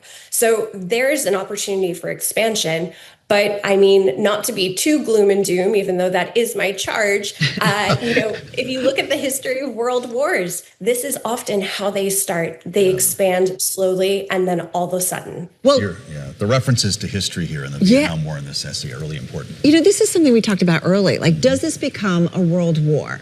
I mean, China, I think about the role of China, the relationship China has with Iran. Like, how do you guys talk about that a lot? Is the government potentially thinking that this is where it goes? U.S. allies thinking where it goes? I think everyone's worried about it, but I think, right now there is this commitment to try and keep it as contained as possible. And I think you mentioned China. I don't think China wants to join the fray in any form. That said, China is reportedly providing Iran with some material to continue to prosecute the conflict. But, again, if we see the U.S. doubling down on economic strategies, that means that they might have to go after China in some way because they are such a strong partner to Iran. And there's an open question whether the United States wants to do that, particularly at this period of time where Donald Trump is gearing up for his upcoming meeting with Xi Jinping and wants to continue to have the level of detente that the U.S. and China have had throughout his presidency. This keeps coming up, and it's going to be absolutely huge if the president decides to go there with the summit on the way. We talked about swapping out the Lincoln a little bit earlier. Becca, we've got another aircraft carrier. I believe it's the George Washington that's on the way. But we've also seen a lot of equipment surged into the region recently. Bombers that are now being stationed in England, air-to-air refuelers. Are we preparing for something else during this lull? I mean, I think there's always the emphasis on trying to prepare for what might happen. But let's think about what some of those platforms might be needed for. Those air-to-air refuelers are really necessary as the United States continues to enforce the blockade, continues to quietly guide commercial ships through the Strait of Hormuz, and they are largely doing that by air. So, those aerial refuelers are needed for that. And the bombers are a rotational presence in the UK. UK. And so in many respects, you can read this as steady state, the same way you could read the swap out of the Abraham Lincoln for the George Washington as being part of routine operations. But we are currently in a conflict. We are currently in a war. So it is really hard not to see any of these activities as some form of preparedness. But preparedness does not mean that it will happen or that there will be, a big escalation. But we do continue to see the United States double down on being ready to prosecute the war if it needs to go hot again, but also continuing the blockade and continuing its efforts to escort the ships through the strait. Diplomacy and concessions haven't worked. Becca, only got about 25, 30 seconds. Why should we think that they're going to work anytime soon? Because bombing into submission doesn't work, and that only has destabilizing effects for the Middle East, for the United States, which has lost an enormous amount of materiel, as well as for the global economy. At some point, this needs to get figured out because what's happening can't continue. Her insight, unbelievable. Becca Wasser, love talking with you. Becca. Thank you so much. We are up to date on all of this. Highly recommend everybody check out this essay. It is on the Bloomberg and at Bloomberg.com. That's right. A surprise from the world's most valuable company, NVIDIA, revealing a major stake in SpaceX. We've got that and a deep dive into the markets next on Bloomberg. Thank you for joining us live on Bloomberg This Weekend. I'm Lisa Mateo. We're going to update you on today's story, and this one just breaking a lockdown. It has been lifted at Virginia State University after a shooting on the campus. Now, the school says 5 people suffered gunshot wounds outside of its residence halls and were taken to area hospitals. One of the individuals is in critical condition. Now, a significant law enforcement presence that does remain at the scene at the campus while this investigation does continue. Over to company news. Anthropic telling prospective investors its second quarter revenue jumped at least 14-fold versus the same period a year ago. According to documents seen by Bloomberg, the company reported a preliminary revenue figure of more than $11.5 billion in its latest completed quarter. And sources telling Bloomberg Jane Street posted roughly $15 billion of losses in July, its first monthly slump in about a decade. It comes as AI-focused hedge funds situational awareness dragged down asset prices across equity markets. Jane Street invests in situational awareness and is wrong way bets in Asian equity markets. And Harvard University's endowment has profited from an early bet on SpaceX. In its 13F filing on Friday, Harvard management disclosed a $2.2 billion stake in Elon Musk's giant rocket company. It's one of the largest endowment holders of that stock. And in sports, the PGA Tour's first FedEx Cup playoffs continue with the FedEx St. Jude Championship in Memphis. Topping the leaderboard, Scotty Scheffler at 11 under par, followed by Victor Hovland and Sung Jae Im tied at 8 under par. Joe and Carol, I'm not sure if you know, but I am known for mistakenly saying names wrong in golf. So I breezed through that one. That was a good one. Very well. You got to do the hockey names. Those are No, the ones that I always find the tennis names tough. Yes. Well, that's true too, yeah. That's pretty tricky for me. I think you did it perfectly. Listen to Lisa Mateo read the phone book and be enticed by it. I don't worry about the names. There's nobody like her. I totally agree. All right, Lisa, thank you so much. Well done, well done. Hey, we got to talk a little bit about the markets this past week. The U.S. government selling 30-year bonds at the highest interest rate in about a quarter of a century, coming just days after an equally impressive 10-year auction. Yeah, we got to, pay for that debt and all that good stuff. Long-term yields, though, they definitely felt it surging past 5% this year. Investors are starting to wonder if the Fed will be forced to keep interest rates elevated for years to come. Joining us now to discuss it all is PNC Chief Investment Officer Amanda Agati, joining Joe and me. Amanda, good to have you here on the weekend. A lot of things to go. When you think about the week, we've been spending a lot of time talking about the U.S. war in Iran. There's a lot of things that continue to come at investors. What's top of mind for you? Is it the auctions? Is it what the Fed does as we get ready for minutes next week? What is it? Well, it's great to be with you both. Thanks so much for having me. I think the thing that's top of mind for me is really the impressive resilience in both the underlying earnings growth backdrop as well as the economic growth backdrop. There's still a lot of purple haze swirling around, but it seems as if the market and investors are largely focused on the fundamentals, which is a healthy thing. And for Q2 earnings season to come in That's such an impressive upside surprise. 50% earnings growth year over year, not a typo, right? I think it speaks volumes about the strength of the underlying market at these levels, even at these valuation levels. And it sets the stage for a pretty strong second half too. So I'm focused on the fundamentals, trying to dial down the noise, as it were, from all that purple haze. Well, geez, I don't know if it's purple haze or manic depression, Amanda, the way the market's been acting lately. Everybody is kind of worried about a real correction happening, a real 10% decline in the S&P 500, which just finished its third straight week higher. You know, we had that whole situational awareness freak out, the momentum stocks. They're buying again, though. Chip stock, but they're all almost back up to where they were, Amanda. Do we still need to correct? It's a great question, and you threw out a lot of technical terms, right? Manic depression, right? Freak out, frenzy. Yes. There's been a lot of that. Investor sentiment and investor psyche has been through the ringer on a year-to-date basis. And again, it goes back to all this purple haze, right? How do we price all the uncertainty that's coming from the purple haze? I don't think we necessarily need a correction. Corrections, for what it's worth, tend to be signals of a very healthy, functioning market. Not that I'm wishing for a correction necessarily, but we are starting to break some records again for how long we've gone with pretty low volatility and without a meaningful market correction. I think the second half of the year is a pretty strong setup, as I said, from a fundamental perspective.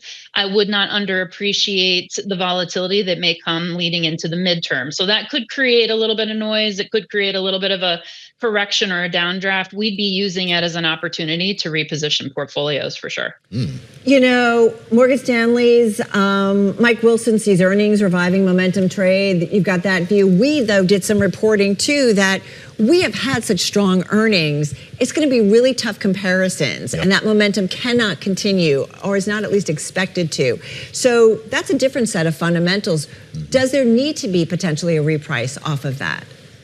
I don't think there needs to be a reprice per se. I mean, I would say for the record, we've had a little bit of repricing since the beginning of the year. Earnings growth has been so strong that the E has been outpacing the P in forward PE multiples. So we're trading at a more, well, reasonable, I guess is a relative term, but a more reasonable PE today than we were at the beginning of the year. That said, the market is not cheap, of course. I mean, we get that.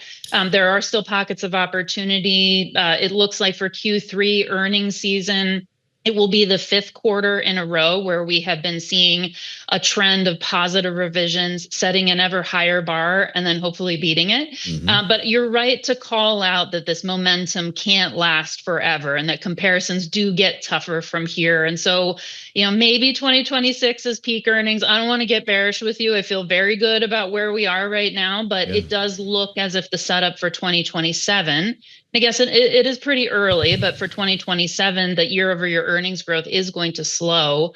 It's hard to argue that mid-teens is really, you know, a market-moving event, though. There's still a decent amount of strength, even if we get to that level next year, too. You know, Carol started us off by talking about interest rates. I don't know how you're feeling about this, Amanda. 5.25 on the 30, 4.69 on the 10. A lot of economists are telling us that a 5% on the 10-year is inevitable. Is that what brings the rally to an end?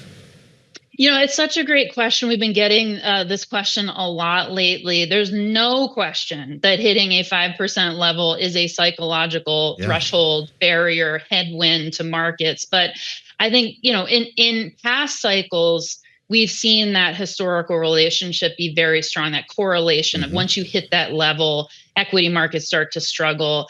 I don't want to say dangerous words, it's different this time, but it feels like that relationship is breaking down a little bit, if for no other reason than the backdrop just continues to be so strong. I think there are other fundamental drivers for why rates are market-based rates without, you know, Fed doing anything, are moving higher. Certainly, the inflation backdrop is warm, maybe not hot, but it is certainly warm. The risk premium at the long end is certainly moving higher. I think that's driving the 30-year, certainly. I think duration risk is pretty significant in this environment, so you have to entice investors to go long here. But again, I think the deficits and debt level situation are more what's driving this as opposed to kind of historical relationships. It matters this time. It matters in this market cycle as opposed to past market cycles. But I don't think it's a foregone conclusion that the equity market starts to falter here. Hey, Amanda, you mentioned the Fed. We've got minutes coming from the last Fed meeting, the FOMC minutes. They're going to be released this coming Wednesday in an environment where we've got a Fed chair, Kevin Warsh, who certainly wants to communicate differently, at least so far. What are you looking out for? It feels like the minutes take on kind of a higher value, if you will, in this environment, new Fed environment. Well, there's no question he wants to take a different approach. For what it's worth, I think that's actually healthy. For years and years, we've been fixated on what color tie the Fed chair is wearing, right? How he shifts in his stance at the press conference to try and figure out what the path forward is likely to be. So I would love to see the Fed get out of the driver's seat as it relates to, how the equity market in particular moves from here. I think the reality is the more they pull back, though, in the short run, it's just going to create some noise and volatility. So, we know the Fed is very much divided in terms of the path forward here. It's hard to make a call.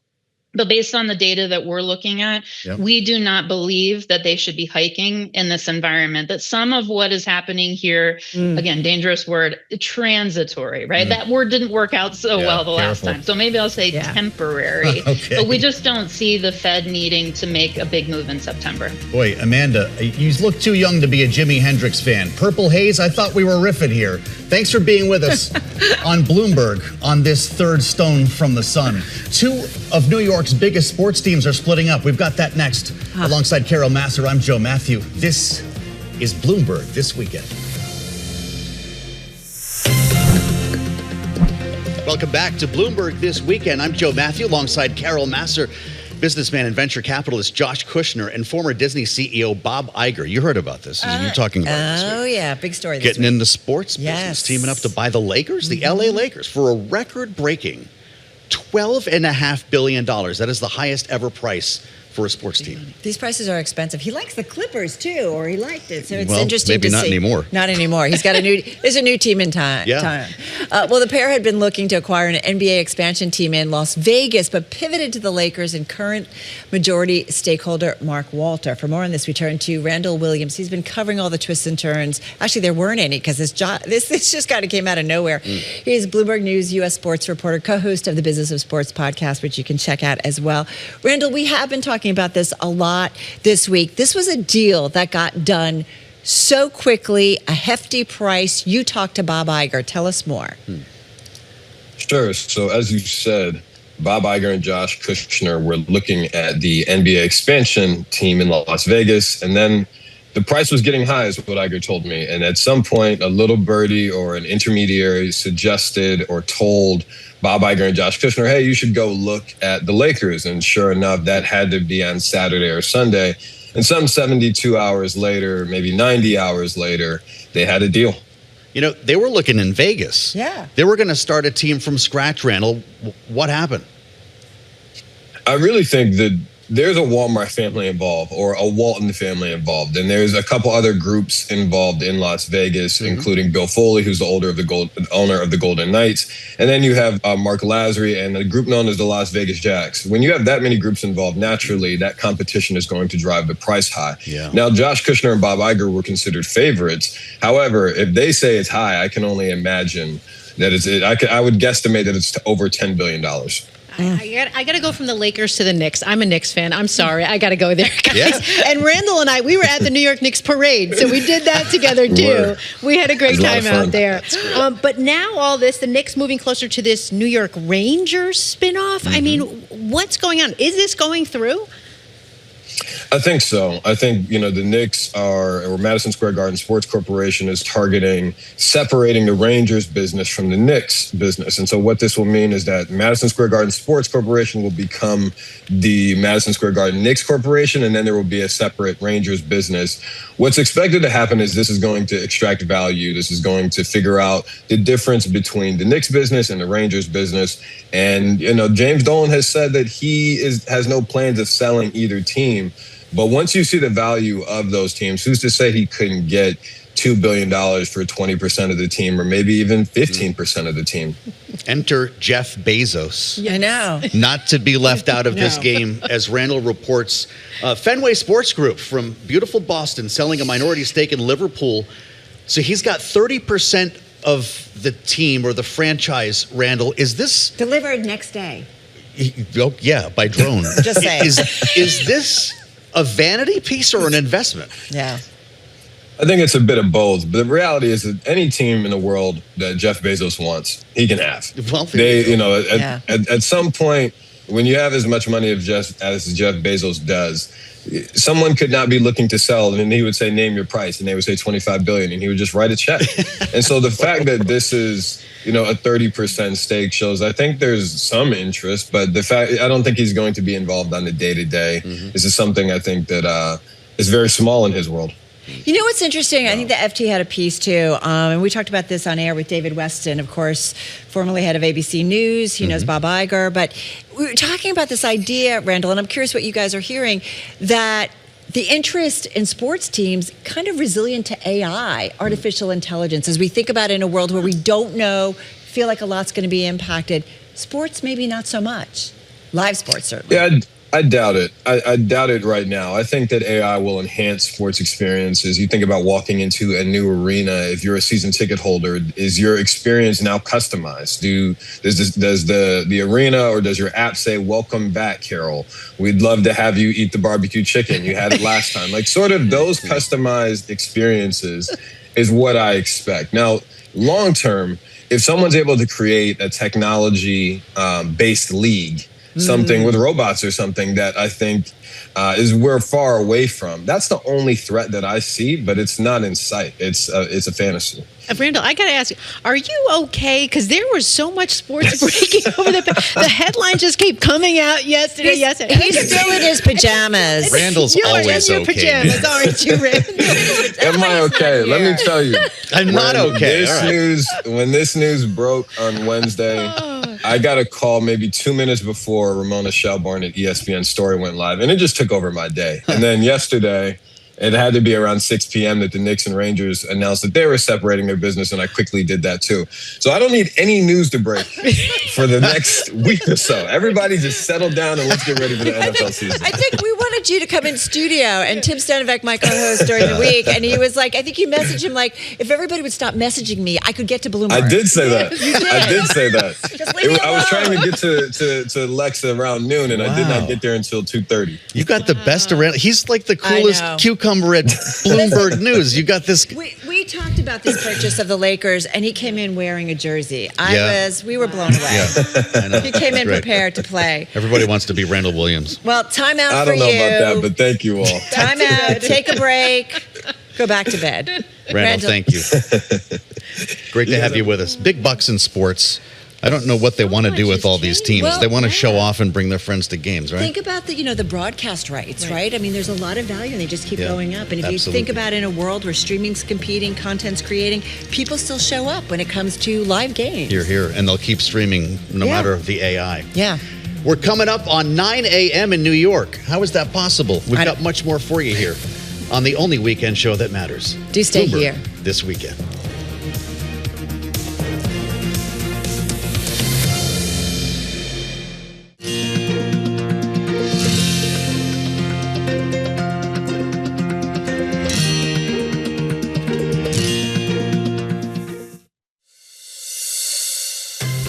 Coming up on Bloomberg this weekend, President Trump ratchets up the economic pressure on Iran. Pretty soon I'll be declaring the Hormuz Strait a territory of the United States.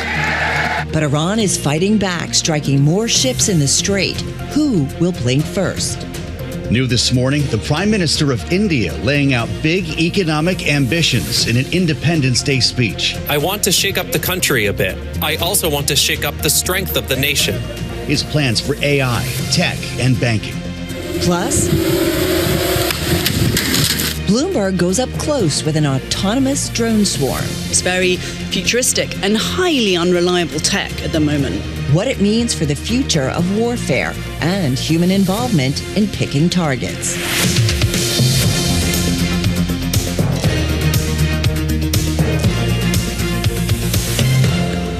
Welcome to Bloomberg This Weekend. We are fully caffeinated now and coming to you live from Bloomberg World Headquarters in New York. We let the other two go on vacation, and thanks to Christina Ruffini and David Gura for letting us sit in their chair. I'm Joe Mathieu, alongside the lovely and talented Carol Massar. Back at you, and also Lisa Mateo. Folks, it is Saturday, August 15th, and we want to get a check on some of the top headlines on this weekend and on this Saturday. Over to you, Lisa. You got it. Let's start with breaking news out of Virginia State University. This is after a shooting outside of one of its residence halls that injured 5 people. A recent lockdown, it has been lifted as this investigation does continue, but a heavy police presence remains on campus. One person is in critical condition. We'll keep you updated on that.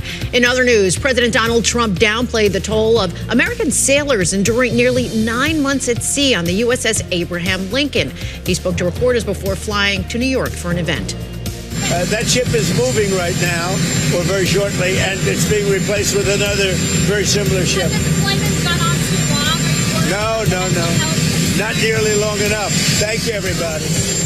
Concerns have escalated about mental health and supply issues aboard the aircraft carrier supporting U.S. operations against Iran.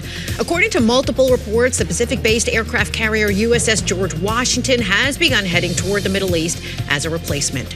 At that event on Long Island that was attended by the president, Trump acknowledged that he's used the U.S. military, quote, a little bit more than I wanted to. He jokingly added that he would soon declare the Strait of Hormuz territory of the United States. The president also used the rally to praise a new crime report. Today, I'm thrilled to announce that the FBI has just released a new uniform crime report showing that in 2025, we achieved the single largest reduction in violent crime in American history.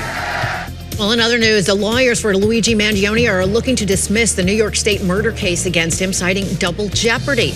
It comes after the 28-year-old admitted he killed United Healthcare CEO Brian Thompson in 2024. He also changed his plea to guilty to 2 federal stalking charges. One of Mangione's attorneys spoke outside federal court in Manhattan. New York law does not permit a person to be prosecuted and punished twice for the exact same crime under a statute that governs successive prosecutions. Now, U.S. Attorney Jamie McDonald described Mangione's crime as calculated and premeditated. Mangione, he read a statement where he said he planned the shooting after years of severe pain from a broken back and obstacles in dealing with the healthcare system. And the Manhattan District Attorney's Office, they say it has no intention of dropping the state case, with a trial scheduled to start on September 8th. Joe and Carol, over to you. Well, President Trump and senior White House officials are doubling down on economic pressures on Iran as they try to find a way to reopen the Strait of Hormuz. And now President Trump is floating a new idea. And after we finish defeating Iran, which is being very badly defeated, pretty soon I'll be declaring the Hormuz Strait a territory of the United States. We connect now with Wendy Benjaminson, my colleague in Washington, Bloomberg senior Washington editor. Wendy, it's great to see you. If Canada is not going to be the 51st state, will Hormuz be? Well, there's also Greenland and Venezuela and, a couple of other places that might be the 51st state. Who knows? Right. So it'll be the Strait of America. Even he couldn't say that with a straight face. So I'm kind of assuming that was a little bit of humor there. Yeah. What wasn't humor was his refusal in that same rally to apologize for the high gas prices that Americans are feeling at the pump now, nor was he concerned if the war went on beyond the midterms. So despite deep concerns among Republicans with 11 weeks to go before the congressional elections, Trump seems to think that everything's fine and we're now just going to keep going the way we are. Wendy, I was going to say to you, does the president know that the midterms are coming? Is he aware of that? Well, that was a campaign rally for a Republican in Nassau County, on Long Island off New York. So he should. How's the internals within the White House? You asked, I thought about Caroline Leavitt leaving, and I thought that was surprising. She just had a baby, came back. If you were going to leave, you probably would have done it before you came back. I mean, what's your read on what's going inside the White House right now in the executive branch? Well, from what what we've read and what we've reported, I mean, there is a lot of worry about the midterms. There is a lot of that. I mean, who knows? Caroline Leavitt, she does have 2 small babies at home. Maybe she thought she could do both and then decided, I can't have a 90-hour-a-week job and 2 small children and do everything she wanted to do. So good on her for making a life balance choice, actually. But I do think there is a deep concern everywhere except the Oval Office, apparently, about the midterms and what Republicans are going to fare. Because remember, if Democrats win control of both houses of Congress, which is possible now, it's they're going to be investigating him. They probably won't move on a lot of legislation that are sort of the liberal priorities because they know he'll veto them. But they can make the last 2 years very, very uncomfortable for him. You know what they say about Caroline Leavitt, Wendy, and we've talked about this, that she and Susie Wiles, Chief of Staff, are the 2 people who can say no to Donald Trump. Yes. Who can say that you need to reconsider. Every president needs to have that check.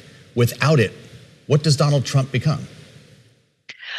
Well, I think we are seeing what Donald Trump can become. I mean, look at the difference between the first term when former Marine General John Kelly was his chief of staff and was able to block access to the White House from some of the crazier voices, not to the White House, but to the Oval Office. He could keep people out who would change Trump's mind after he made a decision and things like that.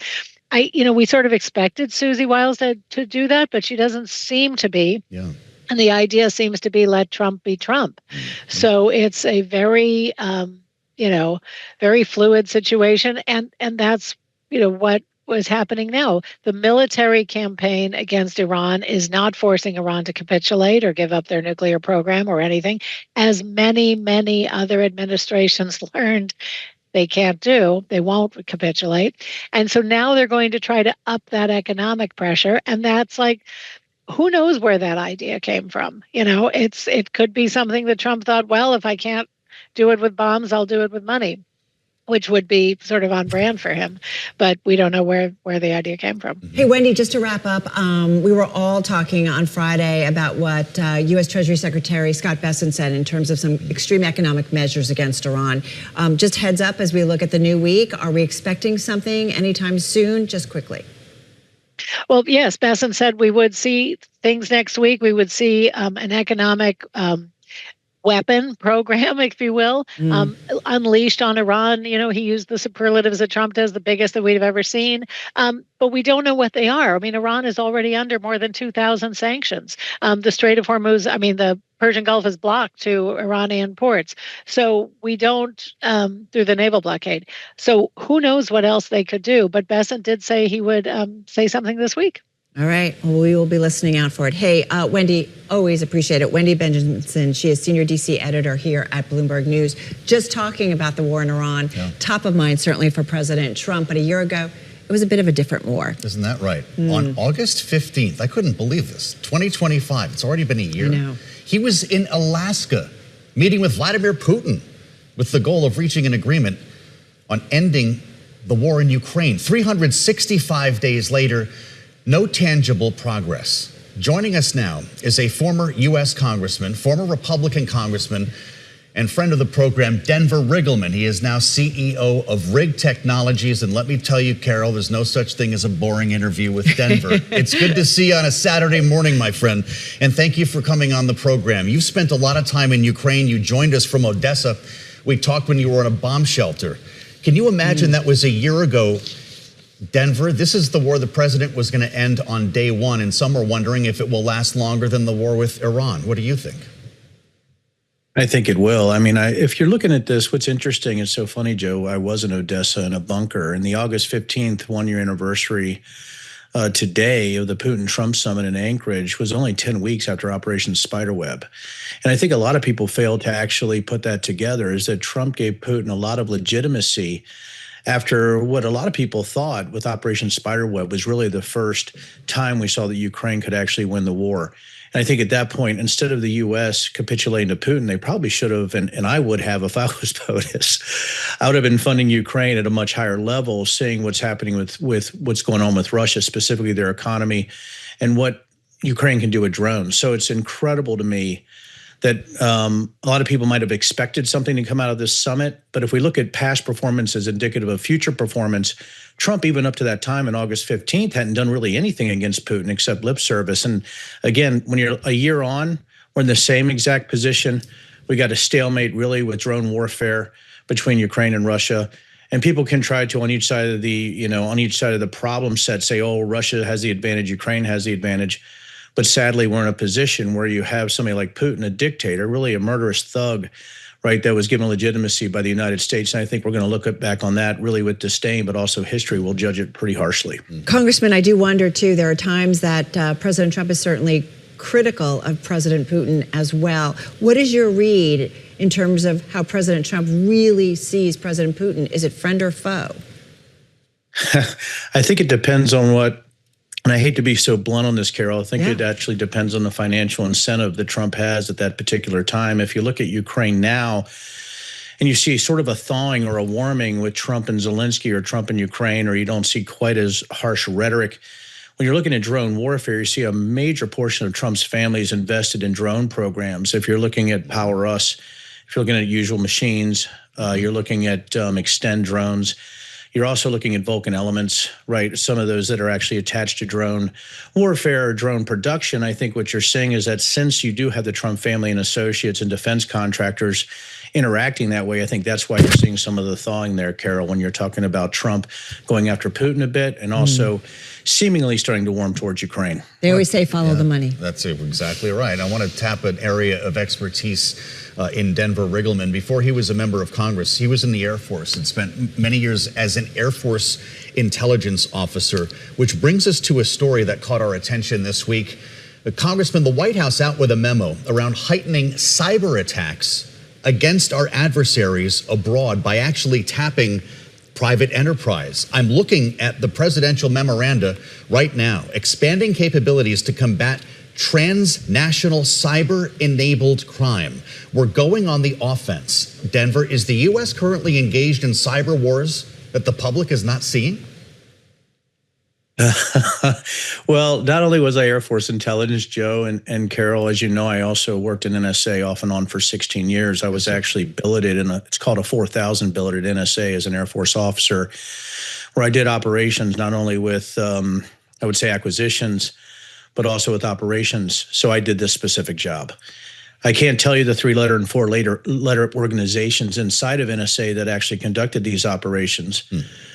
But of course, we've engaged in offensive cyber operations at some time in our past, right, Joe and Carol? I think what we're seeing right now, though, it's one of the most dangerous things I've ever seen, because with the DOJ and DHS in charge, instead of the intelligence community doing deconfliction against state actors, I would humbly submit you're seeing leaders that are woefully unprepared. If you're looking at Mark Wayne Mullen and Blanche, woefully unprepared for this type of mission to allow literally digital letters of marque for corporations, right, to attack entities with a presumption that they're not state actors. I think people need to read the presidential memorandum.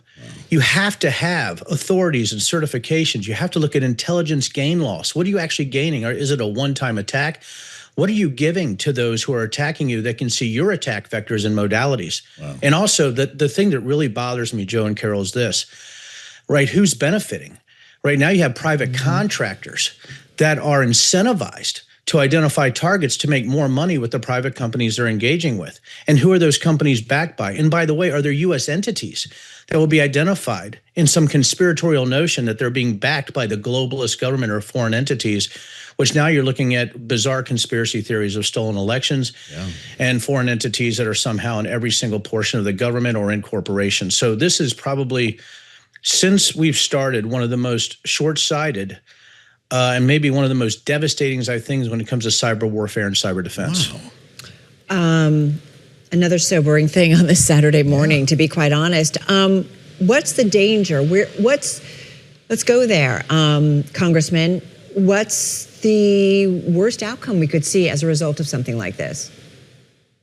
You know, when you're talking about a private corporation, and listen, private corporations should be sharing in some sense how they're being attacked, right? You're looking at, oh goodness, there's so many things that I want to, but you're looking at managing the risk based on sharing how your networks are being targeted. But if you have private corporations, there's a presumption that a group targeting them is not a state actor without real intelligence to identify that. My biggest fear is some private corporation with massive resources. You know, I was fortunate to be able to visit JP Morgan's Chase Operations Center when I was in Congress, which was as robust, if not more, than some of the intelligence monitoring centers that we have. But if you have private corporations able to engage in this and they're going through a non-talented intelligence framework where they're getting sort of the go-ahead to do certain things, my goodness, what if they hit infrastructure for another country, Carol? What if, you know, we don't know what those downstream effects are if you don't have proper intelligence to frame the battle space. If you don't know all of the alternate, what they call target modalities, which is how many downstream effects are there for that specific attack? And does that attack expose our capabilities, which can be used against us in the future? And again, that's why this bothers me so much as an intelligence professional. Wow. Okay, so add AI now. Yeah. As another bit of gasoline on the fire. And I'll just mention the fact that Denver is running an AI company now. This has changed the game for cyber warfare and for cyber security, Denver. We're watching CrowdStrike and Palo hit a new high, it seems like, every day. How is AI changing the nature and capabilities of what the government is asking these private companies to do? You know, when you're looking at things called polymorphic threats, we look at the ability to AI to be utilized in a way that's much faster and sometimes much more effective than human-specific hacking efforts or penetration efforts. I think what we have now is you're literally creating a massive new market where even companies like mine, if we're building any type of capability, we got to worry about every single cybersecurity. You should anyway. But I do think it creates a brand new market in cybersecurity companies defensively and offensively based on the efficacy of AI, but also on how these threats are actually viewed. You're going to have consulting classes, new companies. You're going to have the U.S. is going to have to increase their spending on cyber defense and cyber offense. I mean, all of this is going to happen. And in some ways, you know, it's interesting. You wonder that with this type of craziness will come massive, again, innovation, but also massive business lines. So again, who benefits from this? It's hard for me to get my arms around the fact that we're just not increasing resources to the IC, the intelligence community, for this problem set, and increasing integration and operations with private companies, which was something I actually begged for 10 years ago. So that's what's incredible about this. Even in Congress on the Financial Services Committee with McHenry, Joe and Carol, and he was the committee chair, or he was the ranker. You know, we were talking about how do we actually, and that's why we went and visited with JP Morgan Chase, is how do we actually integrate all of this where private companies are sharing information? That's a good thing. We have good things that maybe are good intentions, but when the policy is written by people who don't understand the downstream effects of this because they don't have the talent to do that, now you have this issue where it might even be good intentioned, but it doesn't have the right effect because you don't have the right people writing this type of policy.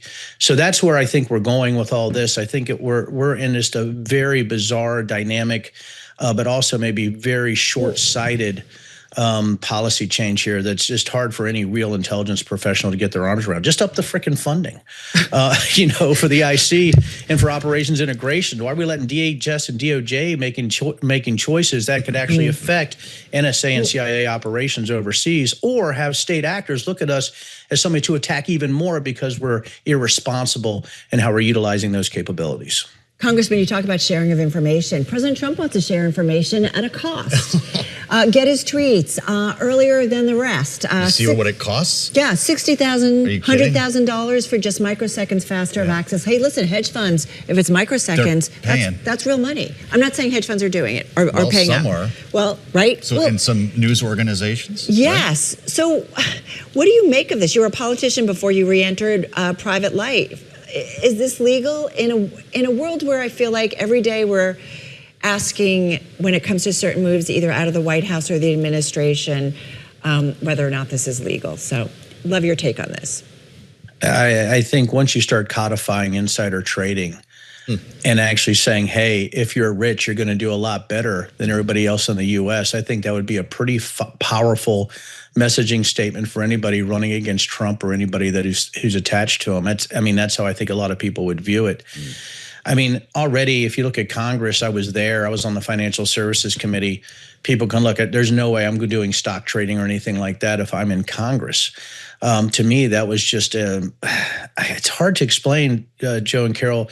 It felt so grotesque to me with the knowledge that I had on the Financial Services Committee that I would leverage that, right, to make myself more wealthy, right? And I think what you're looking at right now is companies are going to jump all over this if they have the financial means to do so.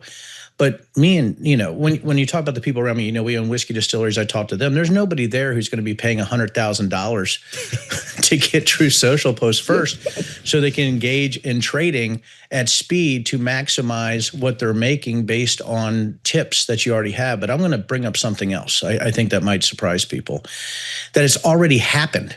Mm-hmm. If they're paying for a post before it happens, he's already thought about the post, and the people who already have benefited from it are benefiting before the post even hits, or you're paying for it beforehand. Wow. And so it's almost this downstream effect. You have the people who are really the insiders doing best. Yeah. Second are the people who pay for this pre-post so they can do a little bit better. And third are the people trying to react to it after the fact. I mean, I think there's three tiers here, with the first tier being the person who's actually getting paid, which is the president himself through his own companies. Now he's benefiting not only on the True Social posts he's being paid for, but three specific tiers of trading with individuals who are already aware of what's happening anyhow. So you're subscribing, right, Denver? What's that, buddy? You're subscribing, right? Yeah, I've already got, I'm all over it, man. I'm kidding. I'm spending $1 million a day. Yeah, right. Well, it's interesting too, Carol, because if you look, we follow the True Social, it's maybe 1 out of 50 might actually be market moving. There was a lot of AI splashing around last night. Denver, it's great to have you. His debut on Bloomberg this weekend. It's kind of big to get up this morning, and thank you for talking with us. Former Congressman Denver Riggleman. He does run a distillery now, too, Silverback Distillery. The man, he's a Renaissance man. I love it. He's got his hands in a lot of different things. It's fascinating. The future of war is here. We were just bumping up against it. But this is a little bit different with an AI-enabled drone swarm. That's when a group of unmanned aerial vehicles that use artificial intelligence to talk to each other, share data, and coordinate attacks with human oversight. Well, at least for now.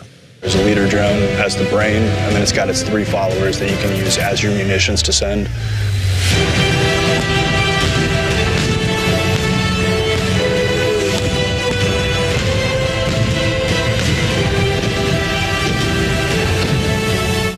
If you're with us on Bloomberg Radio, we were showing video from a Pentagon test of drone swarms earlier this year. Troops have a remote, and the drones take over, Carol, from there. What could go wrong? Yeah. Bloomberg News cybersecurity and tech reporter Katrina Manson visited a farm in Maryland to get a firsthand look at how these swarms work. I started by asking her what she saw.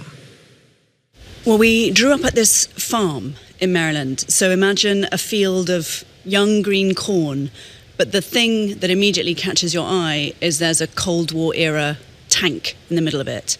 And at the other end, there's a khaki tent and an operator who demonstrated for me a drone swarm attack. And at the touch of a button, 5 quite small drones went up from the ground into the air, and you instantly get that buzzing sound, which for any of your viewers who have been following the war in Ukraine, that is the haunting sound of this huge land war. And very quickly, the operator chooses pixels on the side of the tank for where they want these drones to attack. And at one touch of a button, all 5 drones essentially turn into missiles and autonomously attack. And so very quickly, from the side, we saw all 5 drones attack that tank. They were actually loaded with, not with plastic explosives, as they've done before in a live experiment, but with chalk. So red chalk then exploded on the side of this tank. To simulate that they were on target and that the 5 drones were talking to each other. And here's a tank. Yes. And we'll see. The company bought that for just over $100,000 and then trailered it from the Midwest. So the idea is that would be this coordinated attack and it would blow up the tank. Yes. And the technology, I mean, people have seen drones before. These drones have been around for a while. Yeah, what is it different from the drone shows that we see that are entertainment? So those entertainment ones, each drone is centrally controlled and given a precise GPS coordinate exactly where to go. And they're extraordinary feats of, imagine synchronized swimming. Right. Everyone is pre-programmed to do exactly the same thing. The technology about drone swarms has been hard because although you can put a lot of different drones up in the air at the same time, the thing that operators in Ukraine and elsewhere have been trying to work out is GPS jamming. Now, that means that the communication to the drone might be interrupted by the adversary, by the enemy, and so you lose control of your drone. In the Ukraine, what they did was they discovered actually keeping that connection to the drone with a cable, with a fiber optic cable. So when the controller is controlling it, they have direct control over one drone. Now, in a scenario like a Chinese attack on Taiwan and defending that, cables aren't going to cut it. Right. But there could easily be GPS jamming. So one of the things that people are trying to develop is autonomous drone swarming. So the operator would control multiple drones with one controller. And if that cuts, the drones can also talk to each other and attack either a preloaded target or go find a target using AI, which really is this very futuristic and highly unreliable tech at the moment. You know, there are a lot of concerns about that when it comes to autonomous drones. You know, because what if they get the target wrong, or what if there's a misfunction? How are they figuring out that? I mean, that's got to be one of the problems or one of the obstacles they still have to figure out. I spoke to a US defense official about exactly this, and they have this effort that they launched at the beginning of this year called SwarmForge. So the company I visited, Auterion, and 26 others are competing now in the third heat in September. But at the previous heat, these are experiments. They're expected to go wrong. They're learning from each one. But the defense official explained to me this key thing, which I think is giving them pause and everybody else. Right. The drone was sent out to look in what is called a boundary boxed area for targets for military vehicles. And it was supposed to distinguish between military and non-military civilian vehicles. Instead, what happened is the AI on those drones started looking in the car park, far away from where they were supposed to be looking, and found white Chevy trucks, civilian, and suggested those as targets. Now, that's exactly not what should be happening. And so the defense official thought that what had happened is the AI has been trained previously on previous data of white Toyota Hiluxes in the desert, all the wars the US has previously been fighting. And the AI is reading off that old data, doing pattern recognition, which is what it's meant to do, but then not sticking to the new rules. And so that is something those companies have to go back and work on. And I think it's key, as people are so concerned about autonomous warfare, for me it was an insight that the Defense Department is spending time distinguishing between military and civilian vehicles and not being satisfied. We just have a couple minutes left, and I think about this company that you write about, Auterion. I mean, they started out doing delivery drones for Walmart, pivoted right when it came to the Russian invasion in Ukraine. The founder of the company, I believe it was. So it's like warfare has definitely shifted in terms of the type of vehicles people want to use or the type of weapons. And it does sound like it's not just a U.S. thing of making them increasingly more autonomous. That's a global thing, though, and we've already seen it. Yeah, it's a global thing. Auterion says these strikes have been used in Ukraine autonomously. The first swarms, the Pentagon is trying to get to, they're already experimenting with teens. They hope to get to hundreds, but obviously the US is concerned what China is able to do, what Russia is able to do. Right. Israel is, many of the companies actually developing this tech are Israeli, so there are multiple countries that are ahead and experimenting with this tech. Auterion was doing defense contracts right from the beginning, but they've really scaled up and shifted and no longer do deliveries for Walmart. So it is a changing feature of war, but also a changing feature of how tech is used. Katrina, when you see this, what just really strikes you? This is what you do, this world. You dig into whether it's artificial intelligence, generative AI, just how technology is advancing and how it's impacting how we fight wars. What struck you? I think really it's the mismatch. You have the Secretary General of the United Nations saying machines that have the discretion to kill people without human control are morally repugnant. And then you have this technology essentially existing today.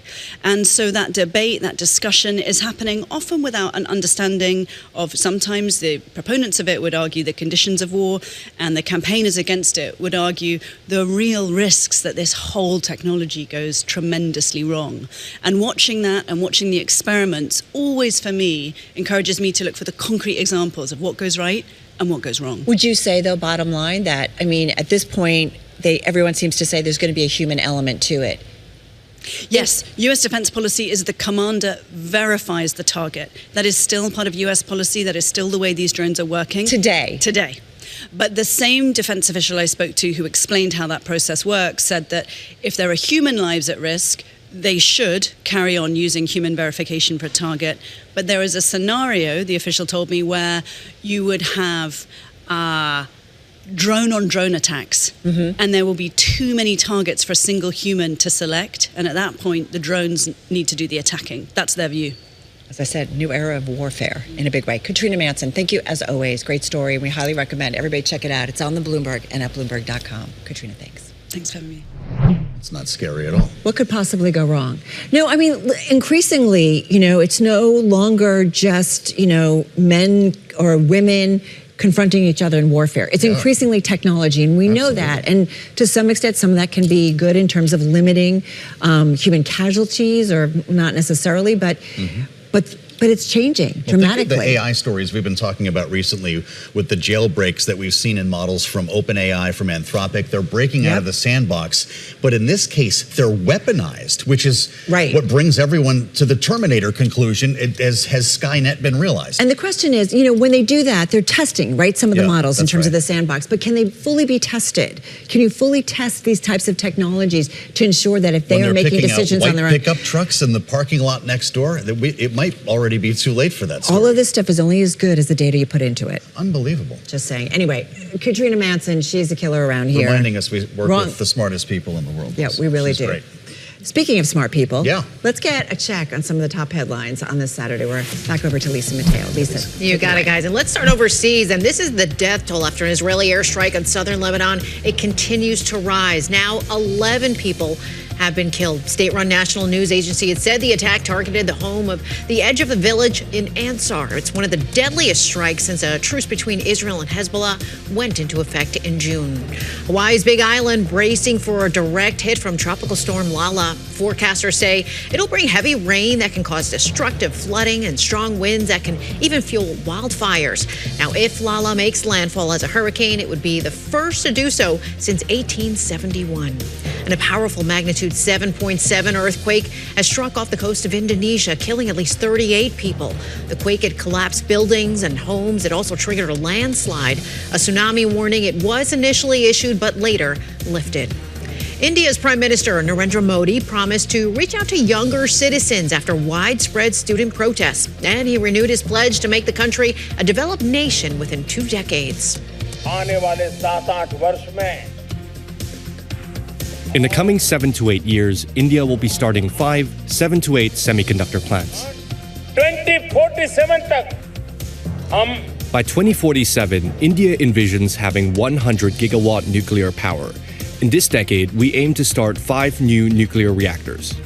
Well, Modi's comments, they came during a speech to mark the anniversary of India's independence from British rule in 1947. Joe and Carol, over to you. Thank you so much. International relief is pouring in to help the victims from the earthquake in Colombia. What is still needed? The impact on coffee prices is a big part of this here in the U.S. It's Bloomberg This Weekend.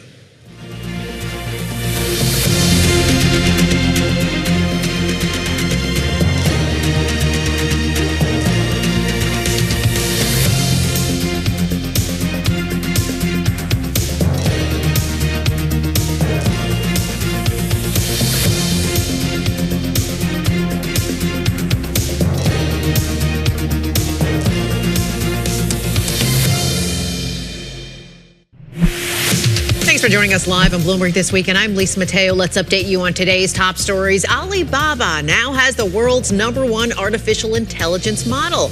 Its open-weight models have accumulated more than 3 billion global downloads in the past 6 months, surpassing Meta, Google, and its domestic peers in China. Well, Anthropic telling prospective investors its second quarter revenue jumped at least 14-fold versus the same period a year ago. According to documents seen by Bloomberg, the company reported a preliminary revenue figure of more than $11.5 billion in its latest completed quarter. And sources telling Bloomberg Jane Street posted roughly $15 billion of losses in July, its first monthly slump in about a decade. It comes as AI-focused hedge funds, situational awareness drag down asset prices across equity markets. Jane Street invests in situational awareness and has made wrong way bets in Asian equity markets. In sports, the PGA Tour's first FedEx Cup playoffs continue with the FedEx St. Jude Championship. It's taking place in Memphis, topping the leaderboard. Scotty Scheffler at 11 under par. He's followed by Victor Hovland and Sung Jae Im. They're tied at 8 under par. Well, the owners of the New York Knicks, they move one step closer to a New York Rangers spin-off. Madison Square Garden Sports said it's filed a public registration statement for the new Rangers company with the SEC. MSG Sports said it expects the spin-off to be completed by the end of October, and that's around the same time as the NBA season begins. Not like you're watching.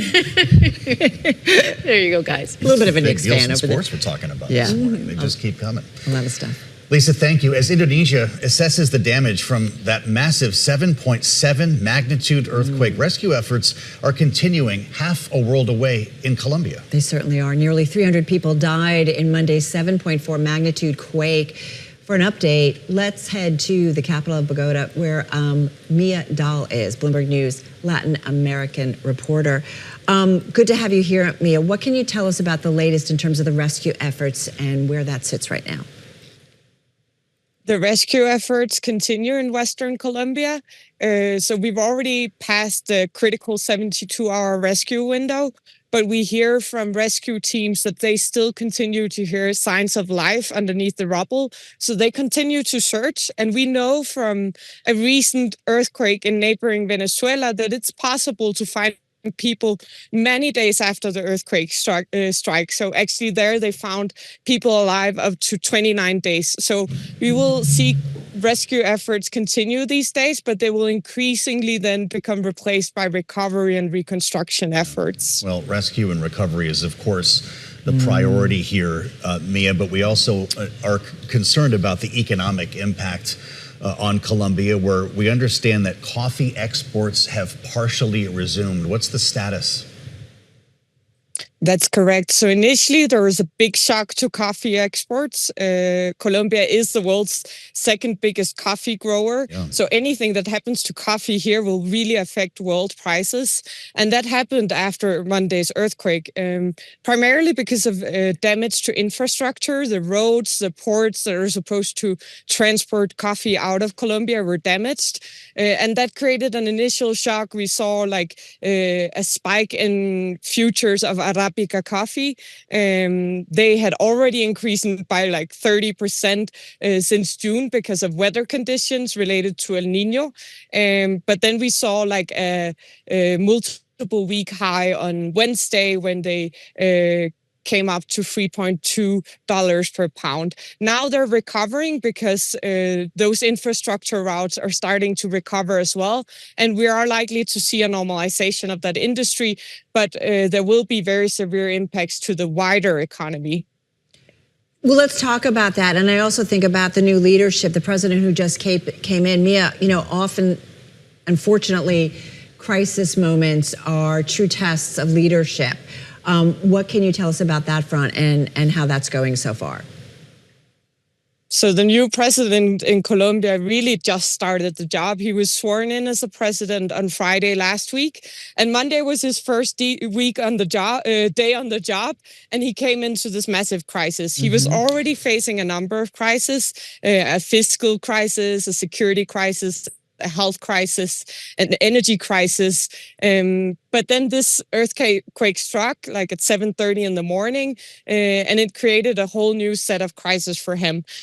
He's not an experienced politician. He used to work as a litigation lawyer. He also has a rum brand and is more known for his businesses and lawyer work. But he's now being put to test with this. I find it really fascinating, Mia, when we consider the international response, that Colombia did not want the help of certain neighbors. What can you tell us about that?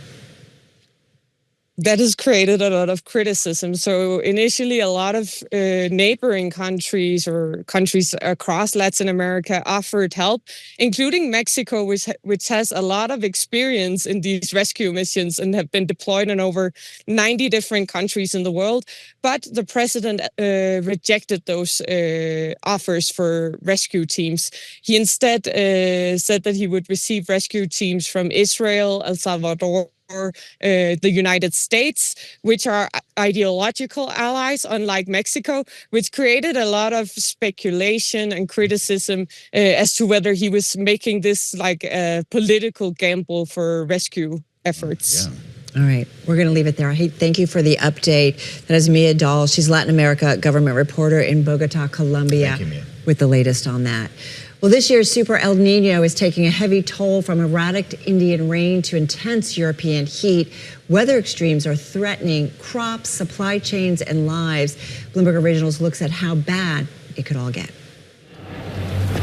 The cyclical weather phenomenon known as El Niño has returned. Wildfires in Europe. More than 300,000 people have fled their homes in France and Spain. Catastrophic flooding in India, or even New York City. Weather extremes in our world are becoming more frequent.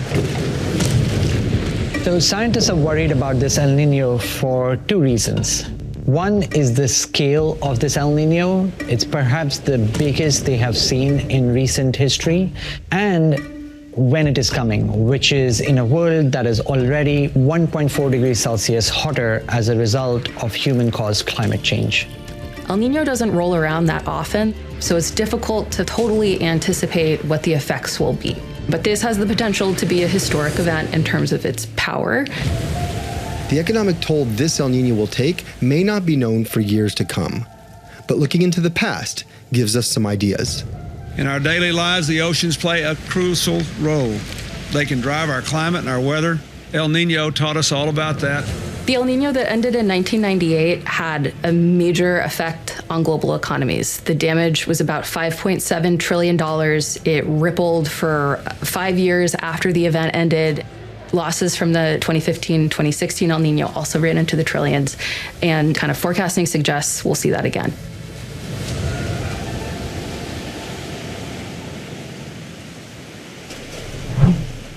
And you can watch the whole story at Bloomberg.com/videos. So, you know, you think about, we watch climate change, we feel it. We certainly had some of the fires and the smoke coming down from Canada this year. Now it's Europe's turn.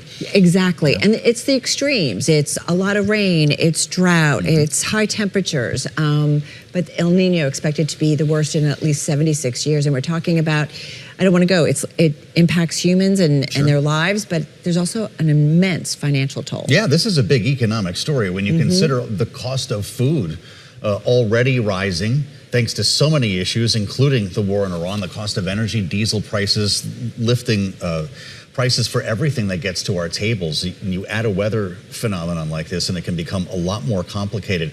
In the case of Colombia, as we were just discussing, my goodness, it's terrible what they're going through there. I mean, we're talking about hundreds of lives and, well, I guess millions of families impacted here, already dealing with the impacts of climate change, and you add an earthquake to this.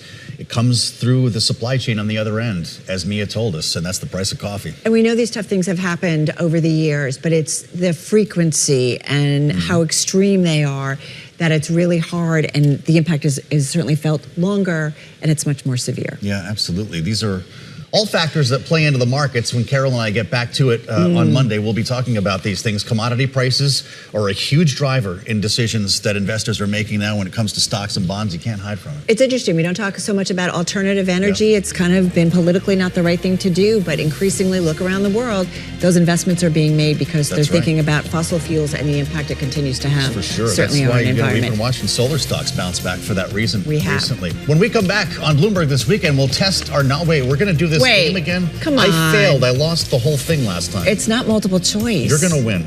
No, Lisa will I'm not. give us the pointed news quiz next. Only here on Bloomberg This Weekend. This is up to me now for this weekend's pointed news. I thought you ran the because I'm going to lose it. Lisa Mateo is here with the pointed news quiz, which, Carol, is not multiple choice. I thought they changed the rules. No, you played this in the newsroom? We do the Bloomberg quiz, Yes, which we correct. love, The and we're quiz, all yes. super competitive. Pointed to, I like, but all right, go. Okay. Well, let me explain to you guys how it works, okay? Because you're new. Okay, so here we go. You have 3 groups of chips in front of you, right? Each group is 10. There's 3 categories. So when I explain to you each category, you're going to place your bets. Okay. So if you think I'm all in on category 1, you might want to put like 20 on category 1. Okay. Has anyone gone all in on a category? Yes, David Gurra has done it, and it failed miserably. So it depends if you feel really comfortable. Okay. And then you write your answers. I'm going to ask you a question. You write your answers on the whiteboard. You flip them, and then we see who gets it right and who gets it wrong. Do you tell us the 3 categories? I do. At the top? Are you ready? And then we can decide? Yes. Okay. Go. Here are the first. Okay, the first category is delivery. Second category is online dating. And third category is arts and crafts. Ooh. So what do you think? How are you going to go even across the board? Delivery? What is delivery. Okay. Like, you know, like things getting delivered to your place. All right. Well, I don't have anything on the middle category. I'm going to... I can't say too much. So I'm going I'll give it away. I'm splitting my bet between the first and third category. I have nothing on online dating. Nothing on Yeah, I've been married for 30 years. What do I... Okay. What do you know? I'm just doing 10, 10, and 10. 10, 10, 10? All right. Yeah, let's Skip just it play even. it. That strategy actually works. Yes. All right. We'll see. Okay. So the first category is delivery. Let's get to your question. Okay. You ready? Okay. Wait. Mayor Mandami, he is backing legislation to force which company to directly employ its third-party delivery drivers? What is the name of that company that Mayor Mandami is backing legislation? Doesn't it have to be? Force them Is to that directly easy employ or their am I dumb? I don't know. I know. Well, maybe both. I'm going to go there. We're going to go there. Yep. Okay, go. You got it? Okay, flip it. What do you got, Joe? Oh, we're not ready. Oh. Amazon. Correct. You guys. So You're off to wait a minute. good start. Are you going But see, easy on us? I don't want you to do the lame version for us. No. They apparently had a meeting and they're not that bright. So keep make it easy. Let Joe and Carol win. Yes, exactly. They're not like David and They're Christine. fragile egos. Okay, so I have my eraser You here. were in the lead, Do we Joe, erase? because you put 20 on there. Yes. Okay, I love this Sorry, game. Carol. What about we girls, like bonding here? I know. Christina yells at me all the time. Really? All right, do we erase now? Yeah, All I right, got so my- erase. Okay, so. All right, we're going to category 2. Nice job, online buddy. dating. Thank you. Okay. Look at me. Nice. So Joe has nothing on online dating. Yeah. Carol has 10 on online dating. Here is your question. I've been married for a million years, and I don't know But why. you're going to get this. You're going to Okay. get this. Okay. Which dating app is changing its central rule, no longer requiring women to send the message first? I heard Charlie Pellet do that story, and I had never heard of it, so I don't know what it is. Wait, what's it called? What's the name? I know about swiping. Right. It's, Think of it. Sounds like? Write the name of a dating app down and see if you get it right. I know But this. this one, think it requires women to send a message first, okay? So it no longer is doing that. Women. it's pretty smart, actually. Okay, I'm not going to cheat, but but I can see. So I don't. move it away. Yeah. Do you have something? I don't. I do. I'm just doing. You made me write something. Okay, what did you write? Amazon. You can't write Amazon. Wait, I think you. It's from the last question. Is that it? No, it's Bumble. Bumble. Yes. All right, Bumble. so- See, now I feel Their like I stock should've price known declined 57% over the past year. Thank so- God I didn't bet on I it. haven't been dating in a long time. I know, but having John is very women happy used to that have to I make the haven't been. first move, but now they're not. I don't know. I would think I would be up for rejection. I don't know. Wait, so what Like, is the change? the change is because on Bumble, women would make the first move and Okay. approach Yeah. the man first. But Yeah. now they don't have to do that. The men can approach the women first. You mean like Because they some have women for were a feeling million like, I don't years? want to put it out there because I'm going We to get can't be rejected. counted on to I don't take know. the initiative.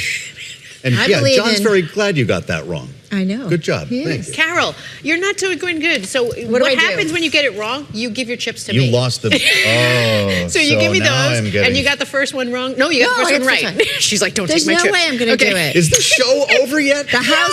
No, No, we okay. have another category. Okay, Arts and great. crafts. Okay, Arts and crafts. Here's Let's your do this. I question. know. I think I know because I remember talking about this story. But I don't. This is a tough Really? one, though. Yeah. Okay, consumers are spending more on crafting nowadays. What types of scrapbooking uses material? Usually, what type of scrapbooking uses material destined for the trash? Ooh. So what type of scrapbooking? It's a type of scrapbooking that people are using stuff that they used to throw out. Really? What is this scrapbooking called? I know, it's difficult. Do you scrapbook? No. No. No, Chris, what is it? I could say called? something. What is the type of scrapbooking called when you use materials that are destined for the trash? You're giving up. What do you? Don't put Amazon again. Recycling. Trash booking. Is that it? No. Did you make that up and got it right? It's a good one, but it is called junk journaling. Whoever, All right. really? So Joe, you got that one wrong. So these are mine. All right. Okay. I saved Carol, you I got half my money. You were But smart. Joe is ahead of the game. Ooh, do we do this on Sundays as well? We have done. a bonus, quick bonus, Oh, okay? here we go. So This is Carol, your you chance. can get all of it if you get this right. Okay, what? Here we Make it go. easy. Chinese manufacturers account for 97% of shipments of which product made by companies like Agabot and Unitree Robotics. Agabot. Oh, wait. We know okay. this. We know this. This category Is it as China. easy as I think? Wait, what if we both get it right? Who gets the chips?